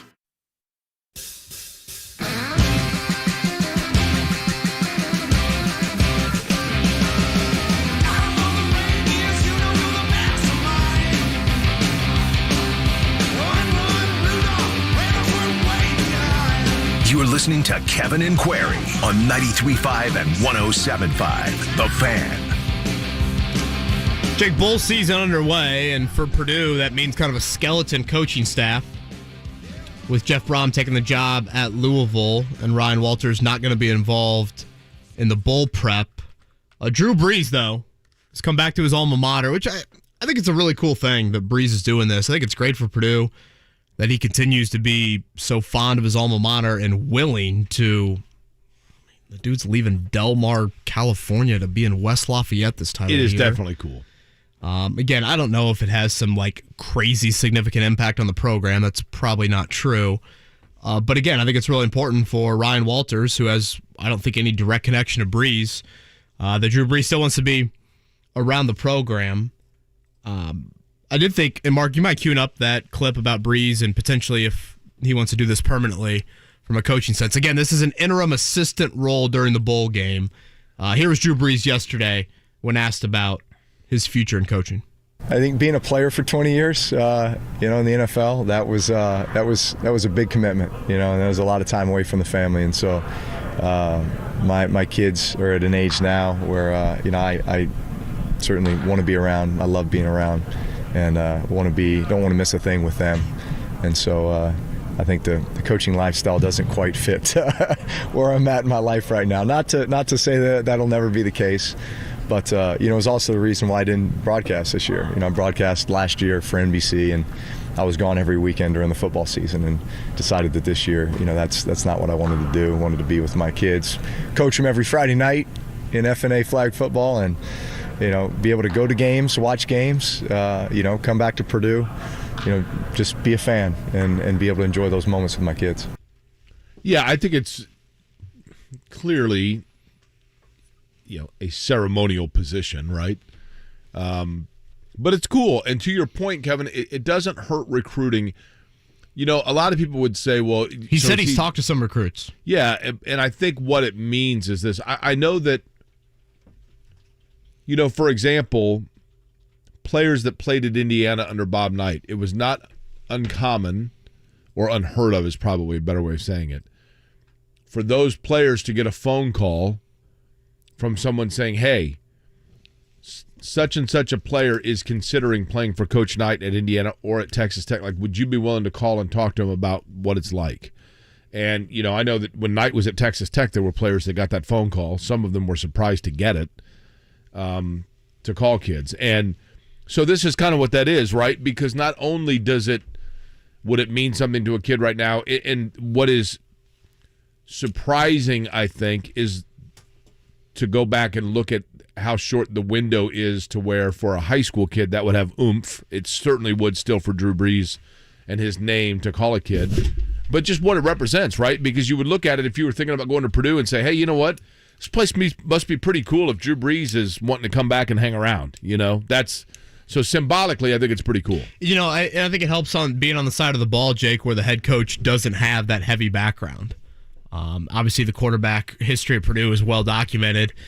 Brees mentioned that he spoke with Graham Harrell, the new offensive coordinator, who comes from that Mike Leach coaching tree and really likes the style that Harrell's going to bring. So Purdue is going to be we're going to spread you out, we're going to throw it a whole lot. That is not changing at all. I think that's very important for Purdue to maintain.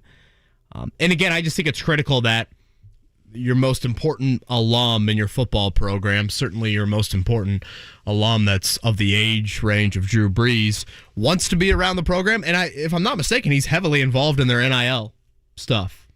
And I think that's just critical for Purdue to continue to have that presence be there. So again, Drew Brees, interim assistant. Purdue has several opt-outs in the bowl game. We'll see how things go. They've got to be a heavy underdog against LSU, I would assume. Speaking of bowl games, there are two tonight. I'm going to tell you the location, and I want to see if either one of you guys can tell me which bowl game it is. Are you ready? Okay. We'll begin with this is pretty easy. This game takes place at Florida Atlantic University Stadium. Boy, Purdue is a 14-point underdog to LSU. Are they really? Again, so many opt-outs. Yeah. Florida Atlantic is in... It's due west South Carolina, right? It's due south. I actually have been to Florida Atlantic Stadium, ironically enough. That's in Boca. I was there for NFL owners meetings. You might know the name of the roofclaim.com what bowl? Boca Bowl? The Boca Raton Bowl. That'd be Liberty against Toledo, and I think we should all be rooting for Liberty, right? Roof claim. That seems to be probably something that would be very important in the state of Florida. That is correct. Roofclaim.com, right? So who do we got in that one? That'd be Liberty and Toledo. Okay. And then you have in Boise, and this, by the way, false advertising. Is it the Humanitarian Bowl? Is that still around? No, that's a good guess. I think that wasn't it the Humanitarian Bowl in Idaho? Yes. On the blue turf. All kinds of people doing nice things down there. No, this is the famous Idaho Potato Bowl. Thank you, Mark. The famous Idaho Potato Bowl. Now, I will tell you that as I mentioned before, I was driving through Boise on a road trip, pulled into a Denny's at like 12:30 at night, ordered a baked potato, and they were out of them. Well, that seems like sacrilegious. I was like, don't you have some out back?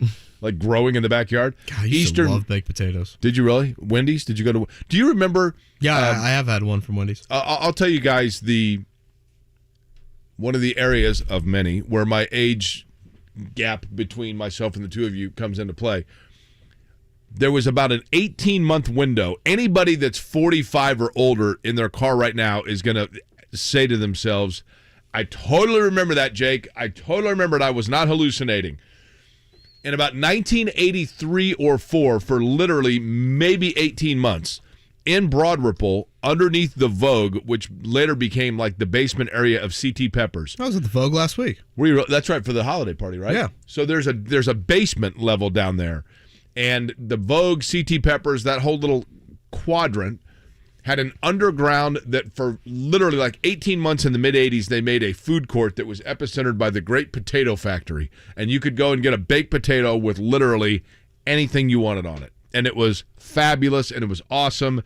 And that and Poppin' Fresh pies on 65th and Keystone were all the rage for like a year and a half during the time that Supertramp was cool. I think when your age gap comes into play is when you mentioned George Montgomery in a text chain. I'm like, what the hell are you talking about? Oh, boy. We could go a lot of ways. I didn't get that at all. There's probably a lot of things that's happened in the basement of the Vogue over the years. Oh, yeah. No, you're not kidding. The basement of the Vogue could talk. That is true. You know? That is true. By the way, Eastern Michigan, San Jose State in the famous Idaho Potato Bowl. That game at 3:30 this afternoon on ESPN. This is the time of year, I'm telling you, like right now when people start kind of shutting down their work week and getting set for the holidays, and it really is a bummer to an extent that Christmas is on a Sunday, because when Christmas is on like Thursday and everybody punts the whole week, these bowl games are just great to have on in the background. And again, the NFL schedule will adjust with Christmas on a Sunday. You'll get 11 games on Saturday, Christmas Eve. The Christmas Day slate, Mark mentioned this earlier in the week, you really got to hate your family to probably want to tune into this. There's one good one. Again, I think Green Bay and Miami is a nice game at 1 o'clock. Is that the one that you're referring to? That's a good one. 4:30 Broncos Rams. Brett Rippon against Baker Mayfield. Who I guess cares? if you're a Colts fan, you just need a loss in that game. You can't have a tie. As long as one of those teams loses, then you'll move up in the draft order. I guess one team would win. And then Bucks and Cardinals, Christmas Day night. Yeah, woof. Didn't Colt McCoy get hurt on Sunday too? I saw Trace McSorley. Colt McCoy's still in the league? Oh, yeah. Is the Humanitarian Bowl no more? Does that tell you everything we need to know about people? I feel like it's all the sponsors have changed. The Micron PC Bowl. Well, some of these are the Wasabi Fenway Bowl. Now, the wasabi, isn't that the stuff that if you eat too much of it, your eyes, it's like, right? Yeah, is that popular in Boston? I don't know. I mean, wasabi's just like a root, isn't it? Isn't that odd that they would be sponsoring a bowl? Like, are the wasabi planters all getting together? Am I missing something? Am I putting too much stock into IU and Elon and IU and Kennesaw State this week in terms of this is a very important stretch to find out what the hell you're doing at point guard moving forward? No, I think that's actually a good point because, and especially coming off of,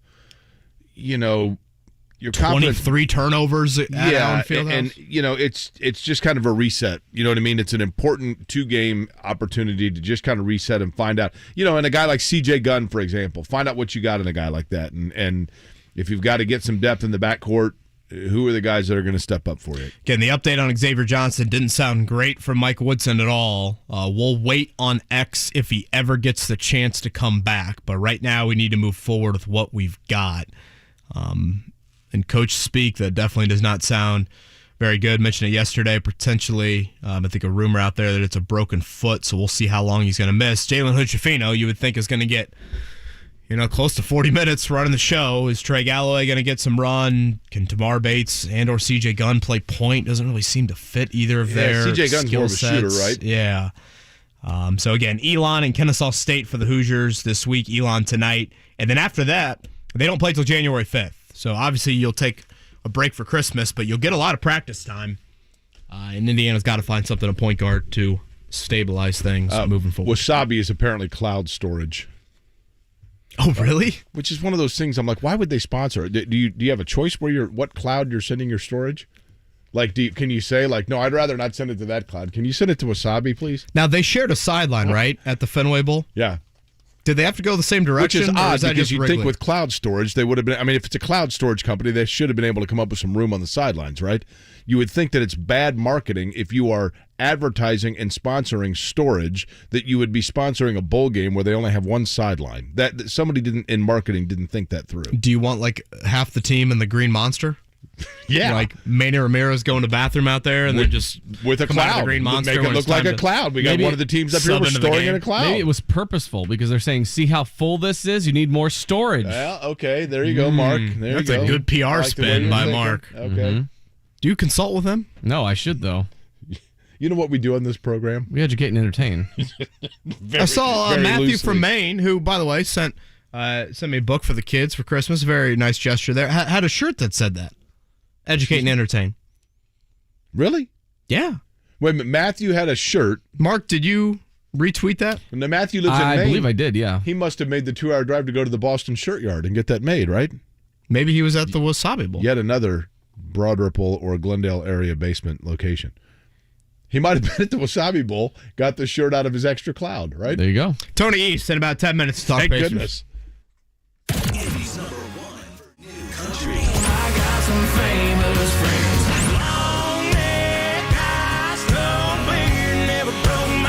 Nobody plays more new country. 97.1 Hank FM. Gather near and bring the cheer this holiday season. Dazzle and delight the love of your life with a gift from Helzberg Diamonds. Don't miss great prices on stunning diamond studs, tennis bracelets, gemstone rings, and the year's must-have look, gold jewelry for stacking and layering. Another reason to go to Helzberg? Get a free Microsoft Surface Laptop Go with a purchase of $1,699 or more. Visit Helzberg.com or a store near you today. Limited time offer while supplies last. See online or in store for details. Ray Magliozzi here for eBay Motors. So you ordered a new air filter for your car. You try to install it, but it doesn't fit. So you take a little bit off the sides. Well, it still doesn't fit? Well, you could try to sit on it. Or just go to eBay Motors and get it right the first time. With over 122 million parts, they have the parts that fit your vehicle. Air filters, tires, headlights, brakes, and more. Get the right parts at the right prices. eBay Motors, let's ride. Dell Technologies' Days of Deals for Business start now with fresh, limited quantity deals on tech to drive productivity. Save on select performance laptops and desktops powered by 12th Gen Intel Core processors. Don't forget special pricing on the latest monitors, docks, and accessories, plus free shipping on everything and special financing with Dell Business Credit. Call a Dell Technologies advisor at 877-ASK-DELL. That's 877-ASK-DELL. 877-ASK-DELL. Get in zone, AutoZone. Welcome to AutoZone. Thinking about gas mileage? If your check engine light is on, it may be affecting your MPGs, but the free AutoZone Fix Finder service can help. With the most complete free warning light report backed by technician-verified fixes, you'll know what's affecting your gas mileage and more, and you don't have to drive too far to find the fix. The free AutoZone Fix Finder service is available at all 6,200 stores. Get in zone, AutoZone. See details at AutoZone.com. Rare and colorful gemstones formed in the earth. Expert hands selecting only the best. Designers creating jewelry inspired by each stone's uniqueness. At Shane Company, we're passionate about gemstones. We have holiday gifts with a full spectrum of natural, colorful gemstones. Peach morganite, tanzanite, London blue topaz, red garnet, and more. Throughout the year, Tom Shane travels to Bangkok, the gemstone capital of the world, to handpick the best rubies and over a dozen colors of sapphires. He then has the stones expertly cut to bring out their brilliance and beauty. Our stunning gemstone jewelry makes a magical gift. We're open 7 days a week, so come in, meet with one of our friendly jewelry consultants and leave with a beautiful gift, or get fast and free shipping when you order online. Your gift will be treasured forever. Now you have a friend in the jewelry business. Shane Company and ShaneCo.com. Yo, Pablo Torre here, host of the ESPN Daily Podcast. When you want to go beyond your feed, when you want to get inside the score, when you want to get behind the highlight, there's ESPN Daily. Go deeper into the stories of the moment. Get the exclusive access and insider perspective that only ESPN can give you. ESPN Daily, hosted by me, Pablo Torre. Listen and subscribe wherever you get your podcasts. Join Mark Patrick seminars and lose the weight guaranteed, only $49.99. Also, stop smoking with Mark Patrick. This hypnosis is designed to destroy your desire to smoke without cravings, irritability, weight gain, or your money back. Seminars Thursday, January 19th at the Holiday Inn Express and Suites in Noblesville. Weight loss 5:30 p.m. Stop smoking 8 p.m. And Saturday, January 21st at the Holiday Inn Indianapolis Airport. Weight loss 11 a.m. Stop smoking 2 p.m. Register at markpatrickseminars.com. Remember when you were in your prime and you could work and play hard on a daily basis? Guys, it's time to get that magic back. If you're ready to feel great again, go see Affinity. Affinity Whole Health is the leader in testosterone and hormone replacement therapy. When you start with Affinity, you'll see a jump in your energy, mental focus, and drive. Get started for free at feelgreatindy.com. Then the full hormonal blood panel and medical consult is just $99. Go to feelgreatindy.com today. Listen to The Ride with JMV from 3 to 6 this week, and you could win 2 tickets to New Year's Eve with Yacht Rock Review on Saturday, December 31st at the Murat Theater, and 2 tickets to see the Zac Brown Band August 6th at Ruoff Music Center. The Colts host the Los Angeles Chargers on Monday Night Football. The coverage starts at 5:30 on The Fan and 97.1 Hank FM.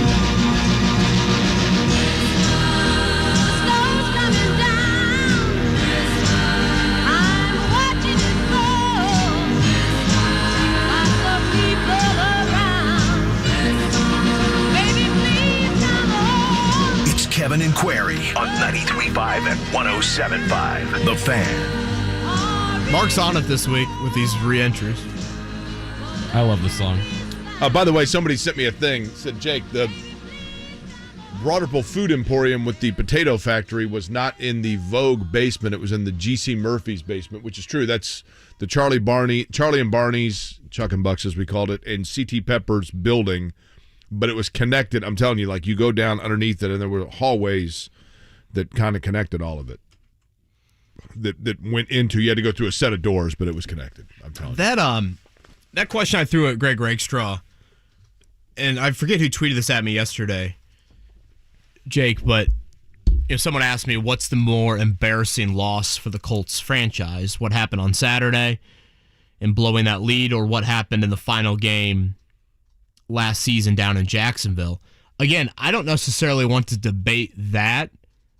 If I'm Jim Irsay, and that question is being asked of my franchise, that in the last year, you have a debate on what is the more historically embarrassing loss for your franchise. And in between that, you've gotten shut out in Jacksonville again. You got outscored by 33 points on Sunday Night Football against the Cowboys, the most the NFL's seen in 97 years. In New England, earlier this year, you had your fewest yards per play in the history of the Indianapolis Colts. The fact that those debates are being asked about your franchise, doesn't that tell you everything you need to know about where you're at right now? Yes. Yeah, I mean, that's... Because, again, embarrassment, Jake, is the big word that Irsay brings up. Don't embarrass me. They have been embarrassed in multiple ways in the last 12 months. It is interesting to me. Particularly in big spotlights.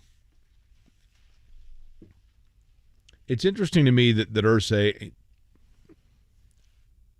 would be as adamant in his standing by, and maybe he's just trying to pump him up a little bit, but like, you know, Ballard and Saturday both, I mean, he was pretty effusive about both of them, but in his praise. But it's been a while, right? We haven't heard from him, so we don't know. Well, I mean, we do know that things can change. We did have Zach Kiefer on yesterday, and he spoke with him after the Cowboys game, and he was public in his praise of Ballard again. Yeah. You put any stock into it? Well, more embarrassments happened since, but look, to be fair, in terms of Ballard, there are always little things that can take place that we don't know about. There are always little factors and things that factor in that we just don't know about. And only Jim Irsay would know that. Maybe there are things, maybe Ballard in some ways has been, scapegoat's the wrong word, but maybe there are areas where things went awry, and Ballard was the one that stood up and said, we shouldn't do it this way. And Irsay said, no, I think we should do it this way. And then it went awry, and Ballard's the one that it looks ugly on, and Irsay knows, you know what, I should have listened to that guy. You know, I mean, we don't know that. I go back to, and I know that people misinterpreted, and I understand and respect it, misinterpreted that I meant training in the way that he deals with the media. I don't care about that at all. He can be as rude and condescending to us as he'd like. Our job is to talk about his job performance, so it is only fair that he would do the same to us. That's totally fair and legitimate and warranted. But I think that a media training for Chris Ballard would be well advised, not in the way that he deals with the media, but in the way that he conducts, carries himself, and his body language and his portrayal of things, so that it is as it would be seen by the fan base. Because at times he looks petulant and he looks petty and redundant. And I think that exacerbates the thought process of people thinking that he's in over his head at this point, which I don't think is necessarily the case, but his body language indicates that he is. Yeah, I mean, I think those internally were extremely disappointed by his body language at that Monday press conference back a month and a half ago. You think so? Yeah. Oh, yeah, without question. Yeah. Yes, I know that for a fact. I mean, he looked like a scolded child. Sure. He looked like Rosie Bowen when we tell her to share and she doesn't share. Right. To be totally honest with you. But, and this is something I want to bring up when Stephen Holder joins us tomorrow, Jake, because ESPN.com had this, in that the NFL sent a memo around the league to owners, I think just kind of laying out the amount of money that owners have spent on firing head coaches and GMs over the years. To me, and again, if you fire Ballard, you're paying Ballard for 4 more years. You're paying Reich already for 4 more years because you fired him. It's less to do with the finances and more to do with the ego. Is that too much of a hit to the ego? That you will be paying 2 individuals who you just extended 16 months ago for 4 more years. I think that's a big reason why he didn't fire Chuck Pagano the same offseason he fired Ryan Grigson. Right. No reason Chuck should have coached another year. Ballard didn't want him as his head coach, and yet Irsay held on to Chuck for 1 more year. So how awkward was that? Oh, my gosh. Hindsight. So awkward. Incredibly awkward. Yeah. All right, Tony East joins us next. Talk some Pacers. The reality is, though, that winning that game would have done them nothing. To have the resiliency, the guts, the fortitude, the leadership of men. I know I can lead men. To reach down deep inside and still allow Minnesota to keep them within striking distance of the top 6 in the draft. If you're talking about it, it takes a special skill set to be able to do it that way. We're talking about it. They could actually move up another spot tonight. Your home for Indy sports. 93.5 and 107.5. The Fan. It's the Colts VIP tailgate presented by Hayes & Sons Restoration. Make your game day experience the best it can be. Log on and get your tickets now. It's bullseyeeventgroup.com. Sometimes an injury or death happens due to someone else's mistake. Find justice with the injury attorneys at Parr Ritchie at 317-269-2509. PARRinjury.com. Hey there, Jake Query. Good-looking start to the morning outside. Sun's starting to rise here on, it's rising everywhere, but splashing onto Monument Circle, which is good. I want you folks to have that same sunny outlook each and every morning when you take that first step out of bed and realize that you don't have foot pain. I've had it, that first step in the morning. All of a sudden, it felt like I was stepping on ice. That's because I had inflammation in the tendon that runs along the bottom of my foot. We call it plantar fasciitis. It was horrible. My quality of life suffered. I couldn't go to the gym. I couldn't work out. I was walking around, thought I had a broken foot. Then I found out about the Good Feet store of Indiana and their free, no-obligation, personalized fitting. Went into the store at 82nd and Dean, met with Chris there, got the fitting of my foot, and then all of a sudden he was able to say to me, look, Jake, here's exactly where your foot is rolling to the right-hand side and why you're having problems. What you need are the arch supports to balance out your foot. I said, well, tell and show me more. Got me the 3-step system, and by that I mean 3 different inserts that come in the kit from the Good Feet store of Indiana, and they're designed to the contour of my foot, not the one-size-fits-all job, to the contour of my foot, and I've been pain-free ever since. I love the results that I'm getting from the Good Feet store of Indiana, and I'm confident that you will love the same results for yourself. American-made product, lifetime warranty, and no hassle, no obligation with your free fitting and test walk right there inside the Good Feet store. 2 locations, Greenwood, 82nd and Dean, goodfeetindy.com. Hey, it's JMV for my guys John and Chris Love at Love Heating and Air Conditioning. Predictions are this could be a colder winter than normal, and you need to make sure your furnace is safe, efficient, and working properly before you have a breakdown on a sub-zero day. Get that recommended service right now from Love Heating and Air Conditioning, and the Love family will waive the $95 trip and diagnostic fee. I trust them, so should you. They're the best. Love-HVAC.com or 317-754-0754. Tell them JMV sent you. 93.5 and 107.5. The Fan. WIBC HD2 W298BB. WIBC HD3 W228CX. Indianapolis. The Pacers are in Boston to take on the powerful Celtics tomorrow night at 7 on 93.5 and 107.5 The Fan.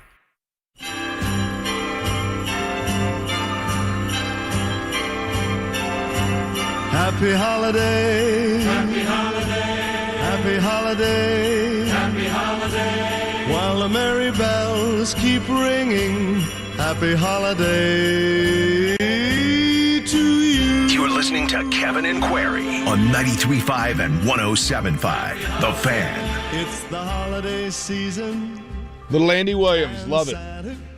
9 o'clock hour in Indianapolis. Jake Query along with Kevin Bowen, Mark Dykton here as well, joining us now on the Payless Liquors hotline to talk about the Pacers that get set, for a pretty critical 3-game step on the road. We'll explain on that. Tony East joins us from SI and Forbes Sports, of course, longtime Pacer scribe. Tony, I'll begin with this. I had mentioned that this is an important road little jaunt for the Pacers. That sounds ridiculous in December, but Kevin and I were talking about it, just at a time when they're starting to slide a little bit and maybe reality's kicking in. It seems like this could be an opportunity for them to regain some confidence footing. Going to be tough sledding, though. You agree? Yeah, 100%. These are three tough, physical, playoff caliber opponents. Two of them being near the top of their conference in Boston and New Orleans, and Miami's won 4 games in a row. And, at practice yesterday, Rick Carlisle and the players were all talking about how, for the Pacers specifically, not only is it a tough test because of who they are, but they're all physical teams. And that's something the Pacers have, not necessarily been the best at, but it's a good opportunity for them to get better at squaring off against those teams, getting better at playing against that style of basketball, right, closer to a playoff atmosphere. And to your point about, them being on a slide, they haven't won 2 games in a row since the middle of November, right? It's been almost a month since then. They keep slowly falling a little farther in the standings. They're not making up any ground, and it's going to be really tough to do that on a trip like this. So yeah, they are coming closer to reality, what preseason expectations, whatever term you want to use, and it's going to be really challenging for them to catch up to that on this trip. But that said, they have been playing pretty well outside of clutch moments recently. Yeah, it's going to be at Boston tomorrow night, at Miami Friday, and then the 26th at the Pelicans there. So very tough 3-game stretch coming up on the road for the Pacers. Again, Tony East is with us. Tony, I would say outside of the defensive end of the floor last year, the biggest issue was just end-of-game situations. This team really struggled when it got to those clutch moments. We've seen that flare up here in a few recent games. What are you seeing at the end of games from this team? Yeah, recently it's definitely been the defense that's the biggest problem at the end of these games, ironically. So, their biggest issue in general, it felt like early in the season, is the problem at the end of these games, right? And I think the first time you saw this was that Nets game that has kind of changed the tide of their season a little bit when they were playing the undermanned Brooklyn team and gave up 20-something points in the last 4 minutes. And since then, they've just really struggled to stop anybody down the stretch of games. Miami was finding a way to score when they needed it, and the Knicks scored 11 points in 2 minutes on Sunday. They've really been struggling to stop teams when the game slows down. And for a team that takes a ton of pride in running in transition and playing really fast and trying to push the ball down your throat at every opportunity, it's really hard to do that when you're taking the ball out of the basket every time you're done with defense. And so when the game does slow down naturally anyway, they just really fall into this trap of, they're playing slower on offense, which doesn't cater to their style as much. And then they're struggling more on defense because they're not naturally a good defensive team. They're taking the ball out of the basket too much. Teams are spraying it out for these threes that the Pacers can't keep up with because their point of attack defense has been so bad. So many errors that kind of all keep piling up on each other and snowballing to be, time of the season-y about it. And it's really killing them at the end of these games. They've got to defend better. Tony, who are the Pacers' 2 best wing defenders? Gosh, Aaron Nesmith's got to be one of them. He's done very well in that role this year. He's on a roll on offense right now as well. He's really surprised me with how effective he's been all season, really. Leapfrogging his way into a starting spot. And I guess if you made me answer it right now, the second one would be Chris Duarte. He was a good defensive player last season, but hasn't been the same guy on either end this year. Obviously, he missed a month and a half with that ankle injury, so it's hard to say. But neither of those guys are classic wing stoppers. Just they're both 6'5", 6'6", so they can't guard a bunch of size. They can only guard some of the smaller wings consistently. They've done a good job to slow down everybody, but they don't have a ton of what you think of as wing stoppers on this team. I think those are their 2 best options. What about Nembhard? Nembhard has done a very good job. He also is on the shorter side, and he's even a little skinnier than both of those two. And I think he's done better and impressed me the most when he's defending guards, which they often put him on a guard.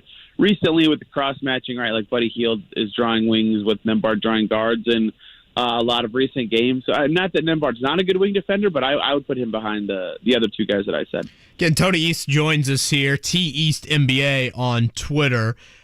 This is probably the healthiest the Pacers have been maybe all season. If you look at, how things are from Duarte being back, Turner missed early in the season.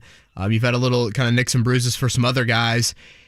How would you handle the rotation right now? It seems like a starting lineup of Halliburton, Hield, Nesmith, and Turner. Those 4 seem to be kind of locked in. how would you handle that fifth starter and then what you're doing bench-wise? Yeah, this is something Carlisle's talked about all year, that you have to kind of assess every game when you watch this team, and even as a player, is they have a ton of lineup fluidity that is based on their matchup, which makes it really tough to exactly pin down what their best rotation is, because it does depend on the opponent sometimes. But that said, yeah, the four guys you just said have started a lot. Nembhard has obviously been starting every game for a while, and then it gets tricky, right? It kind of depends on a lot of things. Some games they want Nembhard playing a little more point guard, and so McConnell plays a little less. And Chris Duarte's got to play, but how much? Is he worth playing over Nembhard or Nesmith that night? Do they want Isaiah Jackson or Jalen Smith to be their backup five, right? Isaiah Jackson just got a few DNPs. Jalen Smith is now a backup five instead of a starting four. There's a lot of factors that go into who plays and who doesn't. Matherin's going to play every game. There's no question about that. But there's 11 guys in the mix. You got to add in O'Shea Brissett, who just played on Sunday against the Knicks as well. Only 3 minutes, though. He seems like a guy who, if they tighten up the rotation down to 10, he'll be the guy who loses out and is the guy out of the rotation. But it wouldn't surprise me if McConnell lost some minutes going forward and they decide to turn to Nembhard as the backup one a little bit to try to get everyone else in there so they can get some defense on the wing and get some forwards and size on the court. But I think that the starters they've been rolling with, plus Smith, Jackson, Duarte, Matherin, and McConnell, are going to be their second unit for sure, and Brissett will sprinkle in some minutes here and there when they can. But it's tough. They've got a lot of guys who are worthy of minutes, young and developing, and for a team that is trying to develop more than anything this season, you want to play those guys. So I do not envy the task Rick Carlisle has and try to pick who he's going to play every game, and I don't envy the players trying to figure out what to do in new lineups every game, it seems like, because they're playing 10 or 11 guys every night. Tony, for me, the one thing that's been – concern's the wrong word, but that I've been interested by, you just touched on it. I've been a huge proponent and fan for a while of Isaiah Jackson and the athleticism that he brings to the Pacers, but his minutes are diminishing. Is that circumstantial in terms of matchups, or are they starting to send a message to him that it's time to kick it into gear? He did have a small little stretch where he was struggling, and I think for him that he goes through these stretches where he looks great. He's focused on the simple things. He's doing the stuff he's really good at that got him here, and then the second he looks like he's trying to add something to his game or work on something in the game, he looks a little less effective. And I don't think it's about sending a message necessarily, although he has gone through waves of effectiveness this season. I mostly think it's a consequence of the other rotation change they just made, which in itself is pretty seismic. That they pulled Jalen Smith from the starting five, and they came out and said it right when they announced that he was signing with the team in early July. This is our starting power forward. And after 27 games, Jalen Smith out of the starting five. Now, he came back into it when they played the Cavs, and the Cavs start two big men as well. And Isaiah Jackson was excellent against the Cavs, one of his best games in a while. And now he's probably going to be back in the rotation for presumably going forward.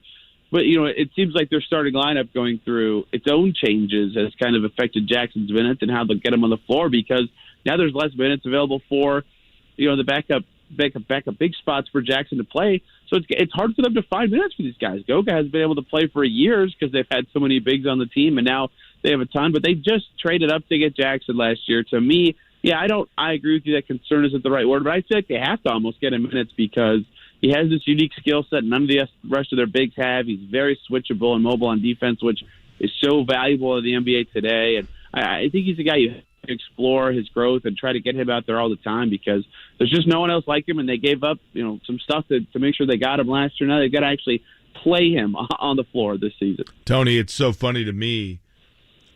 I may be the last person alive that believes this, but I really do think that if the opportunity was there on a roster somewhere where he could get regular minutes, that Goga has a spot in the league. And I really do believe that there's a team that could take advantage of what he brings to the table, and that it's not the fault of the Pacers or Goga. That just, as you mentioned, there's kind of a logjam in the way they play as well.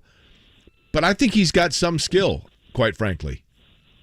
He showed it last year, right? Like after the trade deadline when Turner was hurt and they traded away Sabonis, and their only bigs were Smith, Bitadze, and Jackson. He played almost every game for the rest of the season outside of when he was dealing with an ankle injury, and was pretty effective, right? He was a good backup center for that stretch that made you think maybe he'd be in the mix this season if, Turner wasn't on the team or they didn't end up keeping Jalen Smith or whatever ended up happening. I think the biggest consequence for him right now is he reads the game, the stuff he's good at, naturally kind of favors a slower-paced team, and I think that of his skills, he's not very fast, right? That's certainly one of his weaknesses of his game, and so on a Pacers team that's just flying down your throat, playing fast all the time, it's a little harder to fit him onto the team in terms of actual play style. But I agree with you that he does read the game pretty well. He is kind of this defensive enforcer. It makes all the sense in the world to me why he doesn't play on this team, but I do think there are other teams, where he could play or be at least, their backup center in their rotation.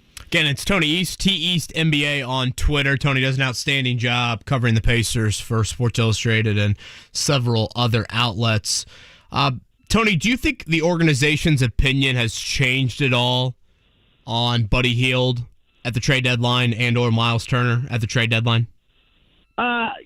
I think that you have to consider your start a little bit if you're the team, how those guys are fitting and playing. To me, though, they said before the season they're taking a longer-term approach to team building. I wouldn't think that, a 500 start would sway where you are in your opinions from at least my seat. But that said, especially in Hield's case, he's really close with Tyrese Haliburton, right? That has to matter in team building planning.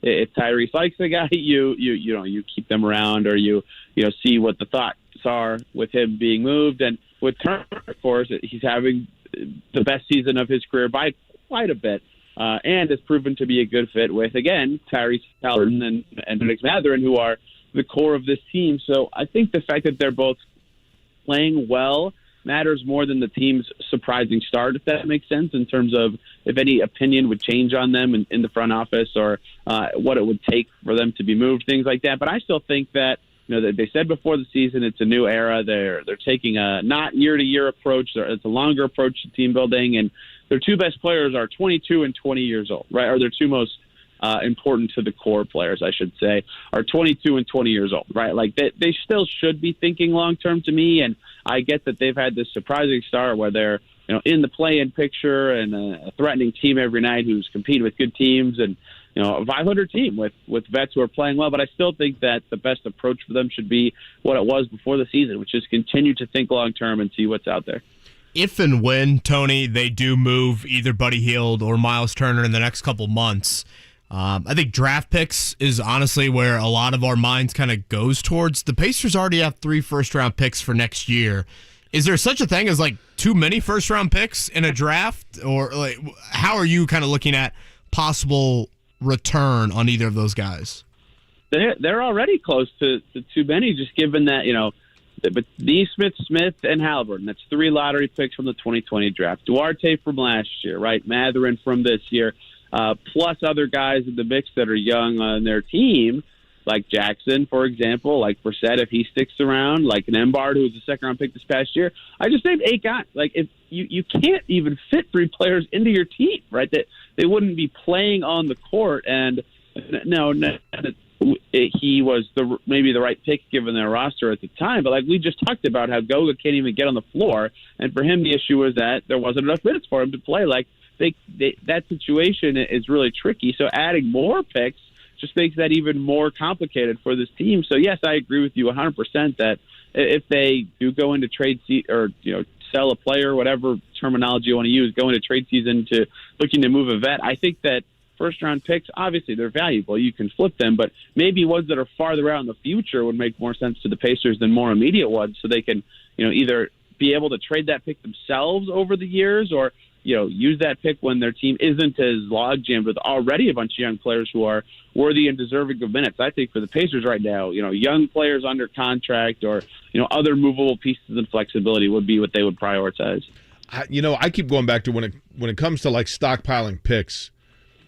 I remember a couple of years ago when Boston was doing that, right? And in the I think 16, 17, they had a ton of second round and first round picks, and it just gives you flexibility to miss on a few, if you will, and then if you can get Jaylen Brown and Jason Tatum, it works out, right? But safety in numbers, I guess. At TEastNBA is the Twitter account for Tony East, and again, SI Pacers and Forbes Sports, among other places where you can read his work in covering Indiana. Tony, appreciate it. Happy holidays to you. Yeah, thanks, guys. Happy holidays to you as well. Thanks, Tony. Tony East right there on the Payless Liquors hotline. I do think one thing that I've been a bit disappointed by with the Pacers this season, Jake, we're about 30 games into it, and I don't feel like we've seen, and again, part of this is minutes, and you alluded to Goga earlier. I would have liked to have seen more from Jalen Smith and Isaiah Jackson at this point. You mean more in terms of their production? Yeah. Yeah. Well, more in their role, mainly for Jackson, probably more than Smith. Yeah. You know, Smith, they tried at the 4.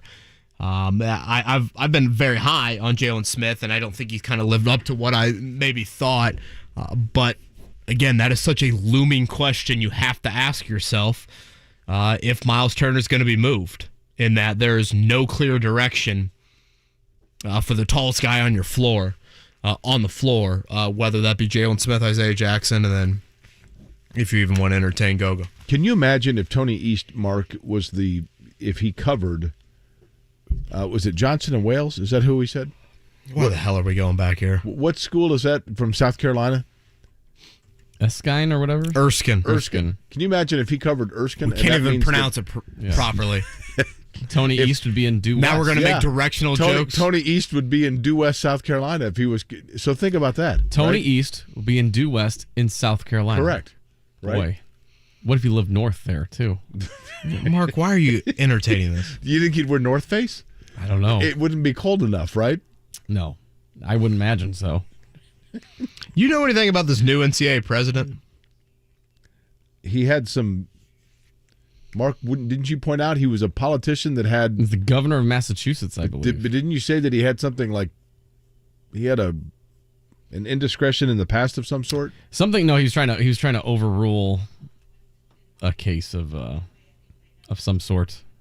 I don't know if I really want to go into it on the air. He had slight controversy, Yes. Is that right? Oh. Okay. Is this for off the air? It's probably not a topic for the week of the Christmas holiday. Stick to directions is what you're saying. Let's go back to directions. Did you see a couple names floated around for that position? Mitch Daniels and Anthony Gonzalez. Well, Anthony Gonzalez is he is no longer in politics, right? I believe that's correct. I'd like to know also what's going on with the library. I like the Central Library, but they keep swinging and missing on people that they're nominating, and now people are fighting about it. Have you heard about this? Really? Right here off Meridian? Yeah, like they had they nominated one fella, and there was some issue, and so they removed him, and then they nominated somebody else, and then they had a meeting about it to welcome him, and people came in and started protesting and marching around with it's like Ray Bradbury stuff. I don't know what's going on. I'm just happy the library I go to, 42nd College, is up and running and great. The Nora Library closes at 6 now, and it's almost nostalgic to me because in high school that's where we would go and to like quote unquote study and kind of hang out. I guess maybe that's why they closed it at 6 because they got tired of the high school kids hanging around. He's making out in the history section again. Yeah. Kids, get out of here. Go to the basement of the Vogue. No, it's the basement of the J.C. Murphy building. This from Mike. Adjacent to the Vogue. Mike tweets us at me. Not sure how you don't drink in the morning. What? Mike. What do you mean? Counting down the days till we're back at Carb Day when I'm allowed to drink on the show. I remember that. Yeah, that and the Pacer outing too. Kevin was making up for lost time that day. Literally, yeah. I'll be back during the break. I'm gonna go shotgun a couple around the corner. I don't see why there's any reason for you to have to. What we're doing here? That was those Coors Banquet beers. Those went down pretty well. Okay, let me ask you something. Would you say that the Coors Banquet beer? Would you say that it flows? The beer was flowing at Carb Day, right? Just like this show. I don't even know if I want to say anything out loud because I know it's just going to go right down the path. This is the Coors Banquet beer of shows. We just flow, just naturally, right? Isn't that right, Mark? Yeah. This is where like you make an iceberg Titanic joke. I'm just no. And Coors is made in Colorado, which is due west. That is correct. Yeah. You two together, right? Next Wednesday, Thursday, and Friday? Yeah, well, I'm sure people are looking forward to that now. Thanks for the endorsement. Yeah, Fitch goes, I always assumed you were having a screwdriver in that drink that you have each morning. Yeah. What do you drink? This is just pure old liquid death H2O, baby. Okay, nothing wrong with that. I'll bring some tequila tomorrow. You can spike it a little bit.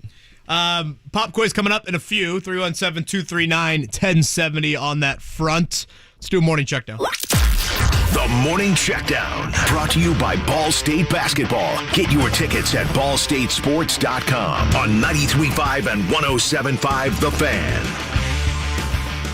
College basketball yesterday, it was Southern Indiana over IUPUI, 87-74. Jags now fall to 2-10. Purdue Fort Wayne, 85-68 winners over TAMU Commerce. Would that be Texas A&M University of Commerce? I thought it was Corpus Christi, wasn't it? Yeah, I don't know. Didn't they make the tournament? If the Islanders, if I'm not mistaken. You know, that Texas A&M Commerce, they're always available for mid-season trades, just so you know. Now, that didn't work out, the NIL for Texas A&M, right? They spent a lot of money on their football team. Didn't really work out this year. No. Didn't Nick Saban say that they're out like buying their team? And did they go 500? Did they even make it to a bowl? No, they struggled mightily. Tonight, college basketball down in Bloomington. It's Indiana versus Elon. Again, Xavier Johnson, the update there does not sound very good. So I think it's an important stretch here to close out Christmas and even into the new year. They'll only play 2 games, Mike Woodson's bunch, Elon and Kennesaw State, but you've got to find out what you're going to do at point guard moving forward with Jalen Hood-Schifino, and then pretty much you're moving somebody out of position as the backup there. So important stretch for Indiana. Purdue back in action tomorrow night. They've got New Orleans. That's a 9 o'clock tip I saw. Purdue's got to be the... Back at Mackey, ESPNU. Purdue's got to be the least talked about. And if I was a Purdue fan living in this town, it would drive me bonkers. They are the number 1 team in the country, 11-0. They've been dynamite. They've had 2 very impressive wins. They are playing, with very good guard play. They're number 1 in the country. They're one of 5 unbeatens. And here we are talking about the fact that Indiana slid 5 spots to number 21 in the college coaches rankings after getting blown off the floor by Kansas. I mean, I think it's fair to talk about Indiana when one of their best players potentially suffers a season-ending injury. And again, I go back to the analogy of we are a delicatessen, and if 7 out of 10 people coming in ask for turkey sandwiches, we better have a lot of turkey, right? And that's the reality is in Indiana, there are a lot of Indiana. They're Purdue fans, of course, and they've been off to a great start. UConn, Houston, Kansas, Arizona rounding out the top 5. Watch that turkey sandwich down with that Coors Banquet beer, too. That's right. It's close, right? That'd be great. Again, shotgun it if you were me. Monday Night Football last night, 24-12. Aaron Rodgers and the Packers over the Rams. It was a true Lambeau environment, cold weather galore. Rams definitely not suited for it. A.J. Dillon, 2 touchdowns. Aaron Jones in the end zone. Green Bay still needs a lot of help to get into the postseason. But that was a much-needed first step for them as they try to close out the year. Thursday Night Football this week will be Jacksonville at the Jets. That is a very important AFC game as the Jags try to continue to push Tennessee. And the Jets have got some making up to do to try and get into the wild card picture. Who would have thought the Jaguars-Jets on Thursday night is the best primetime game in Week 16? The best. God, it's by so far. True. Give us that Christmas Day and the Monday nighter, obviously. The Saturday primetime game is Raiders-Steelers on NFL Network. Oh, the Immaculate Reception. Yeah, that's the 50th anniversary. Yeah. Right. Sunday Night Football is Bucks-Cardinals, and, of course, Monday night, Chargers-Colts. Bucks-Cardinals, I mean. Yeah. So Jaguars-Jets, for playoff implications, is the best primetime game. So that's the second straight year the Cardinals have played on Christmas at night, right? Mm-hmm. Colts-Cardinals last year. Yeah. On Christmas. Anything else you got over there, Jake? No, I was just thinking about if the Colts are back to practice tomorrow, by the way, with the Monday nighter. If Christmas was on Sunday, would they play a full slate of games? It is. They've moved them to Saturday. I was thinking of that's right. They have no games. They have 3 Christmas Day games. They wouldn't. They've moved their chunk of their Sunday schedule to Saturday. I mean, they don't do it like in the 1 o'clock starts, right? It'll be staggered on Sunday, 1, 4:30, and 8. Would you go to a 1 o'clock start on Christmas? Again, I know we've had this debate before, Jake. I do think it's like a great Christmas present. It's in Miami, so you don't have to worry about the weather. You wake up and Mark's giving the girls a couple tickets to the game, and that's their Christmas present. Boy, that'd be a hell of a commute. There you go, girls. We got tickets to Packers-Dolphins. Obviously, I'm saying if you were in that market. Man. Yeah, it's unusual scheduling. The NBA hates it, though. Oh, for sure. NBA has to go up against the NFL on Christmas Day. And this is going to be an annual thing, right? Because isn't the NFL going to have an annual Christmas game going forward? Is that a thing? That's what I thought was going to be the case. I thought it was the Black Friday knock game. into the NBA slate a little bit. I thought it was just that Black Friday.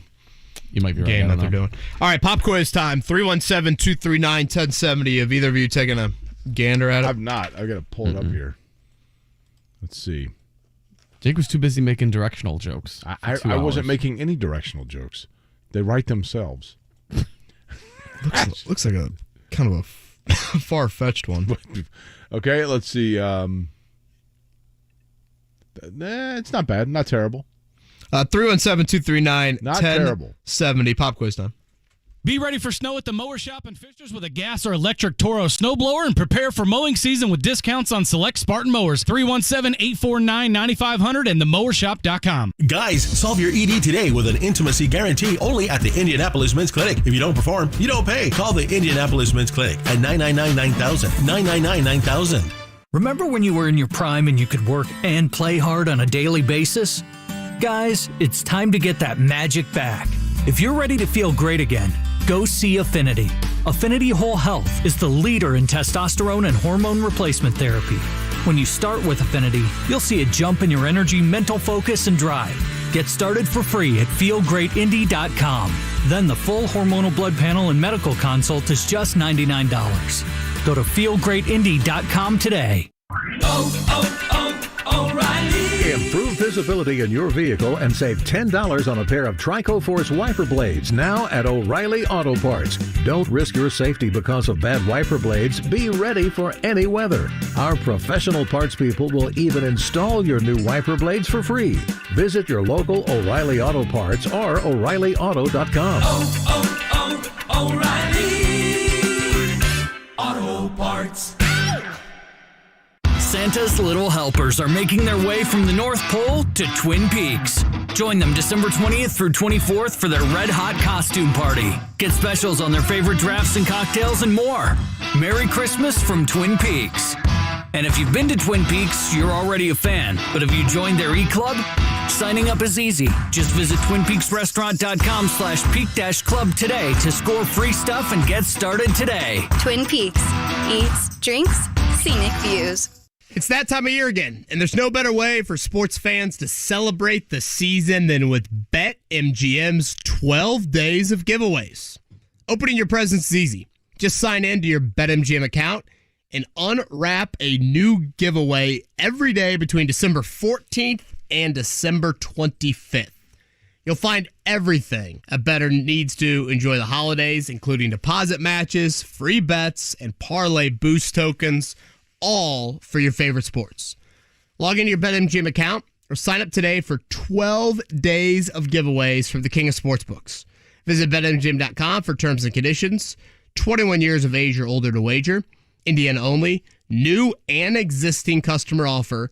All promotions are subject to qualification and eligibility requirements. Rewards issued as knowledgeable free bets or site credit. Free bets expire 7 days from issuance. If you or someone you know has a gambling problem and wants help, call 1-800-9. So I switched to Boost Mobile and got this free Samsung Galaxy A23 5G phone. Why do you think they call it the Galaxy? Maybe because the Samsung Galaxy A23 has a huge screen, and galaxies are huge gravitationally bound systems of stars rotating around a supermassive black hole. And the phone is free? When you switch to Boost Mobile. Cool. You lost me at gravitationally bound. Switch to Boost and get a free Samsung Galaxy A23 5G phone. Boost Mobile. Unleash your power. Limited time offer while supplies last. New customers only. Excludes tax. One device offer per line. Only available on certain networks. 5G not available everywhere. Additional restrictions apply. See your local Boost Mobile store for details.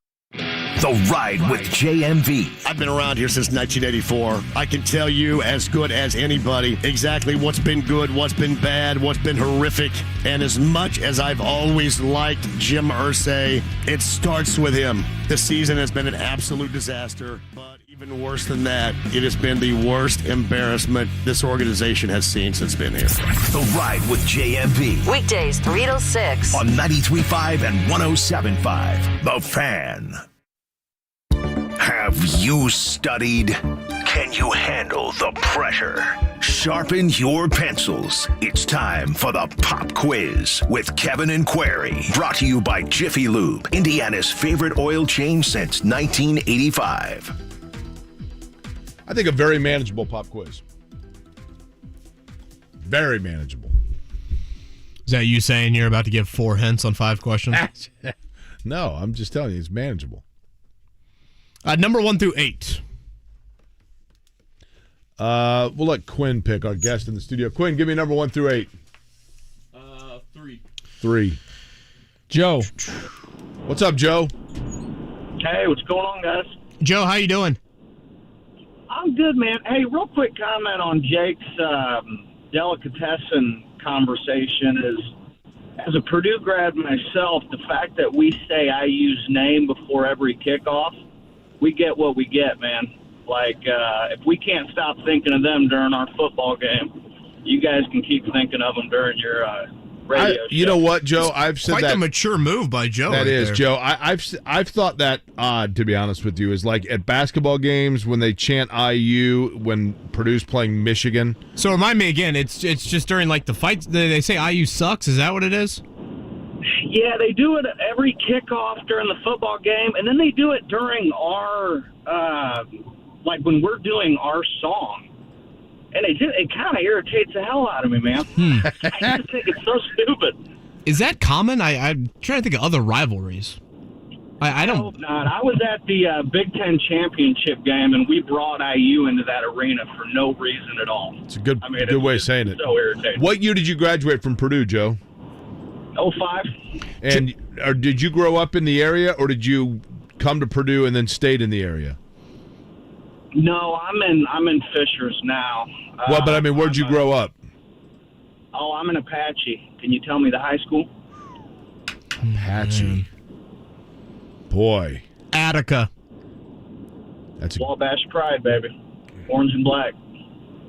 Wow, okay. Somewhat close. Because here's what I've always said, Joe.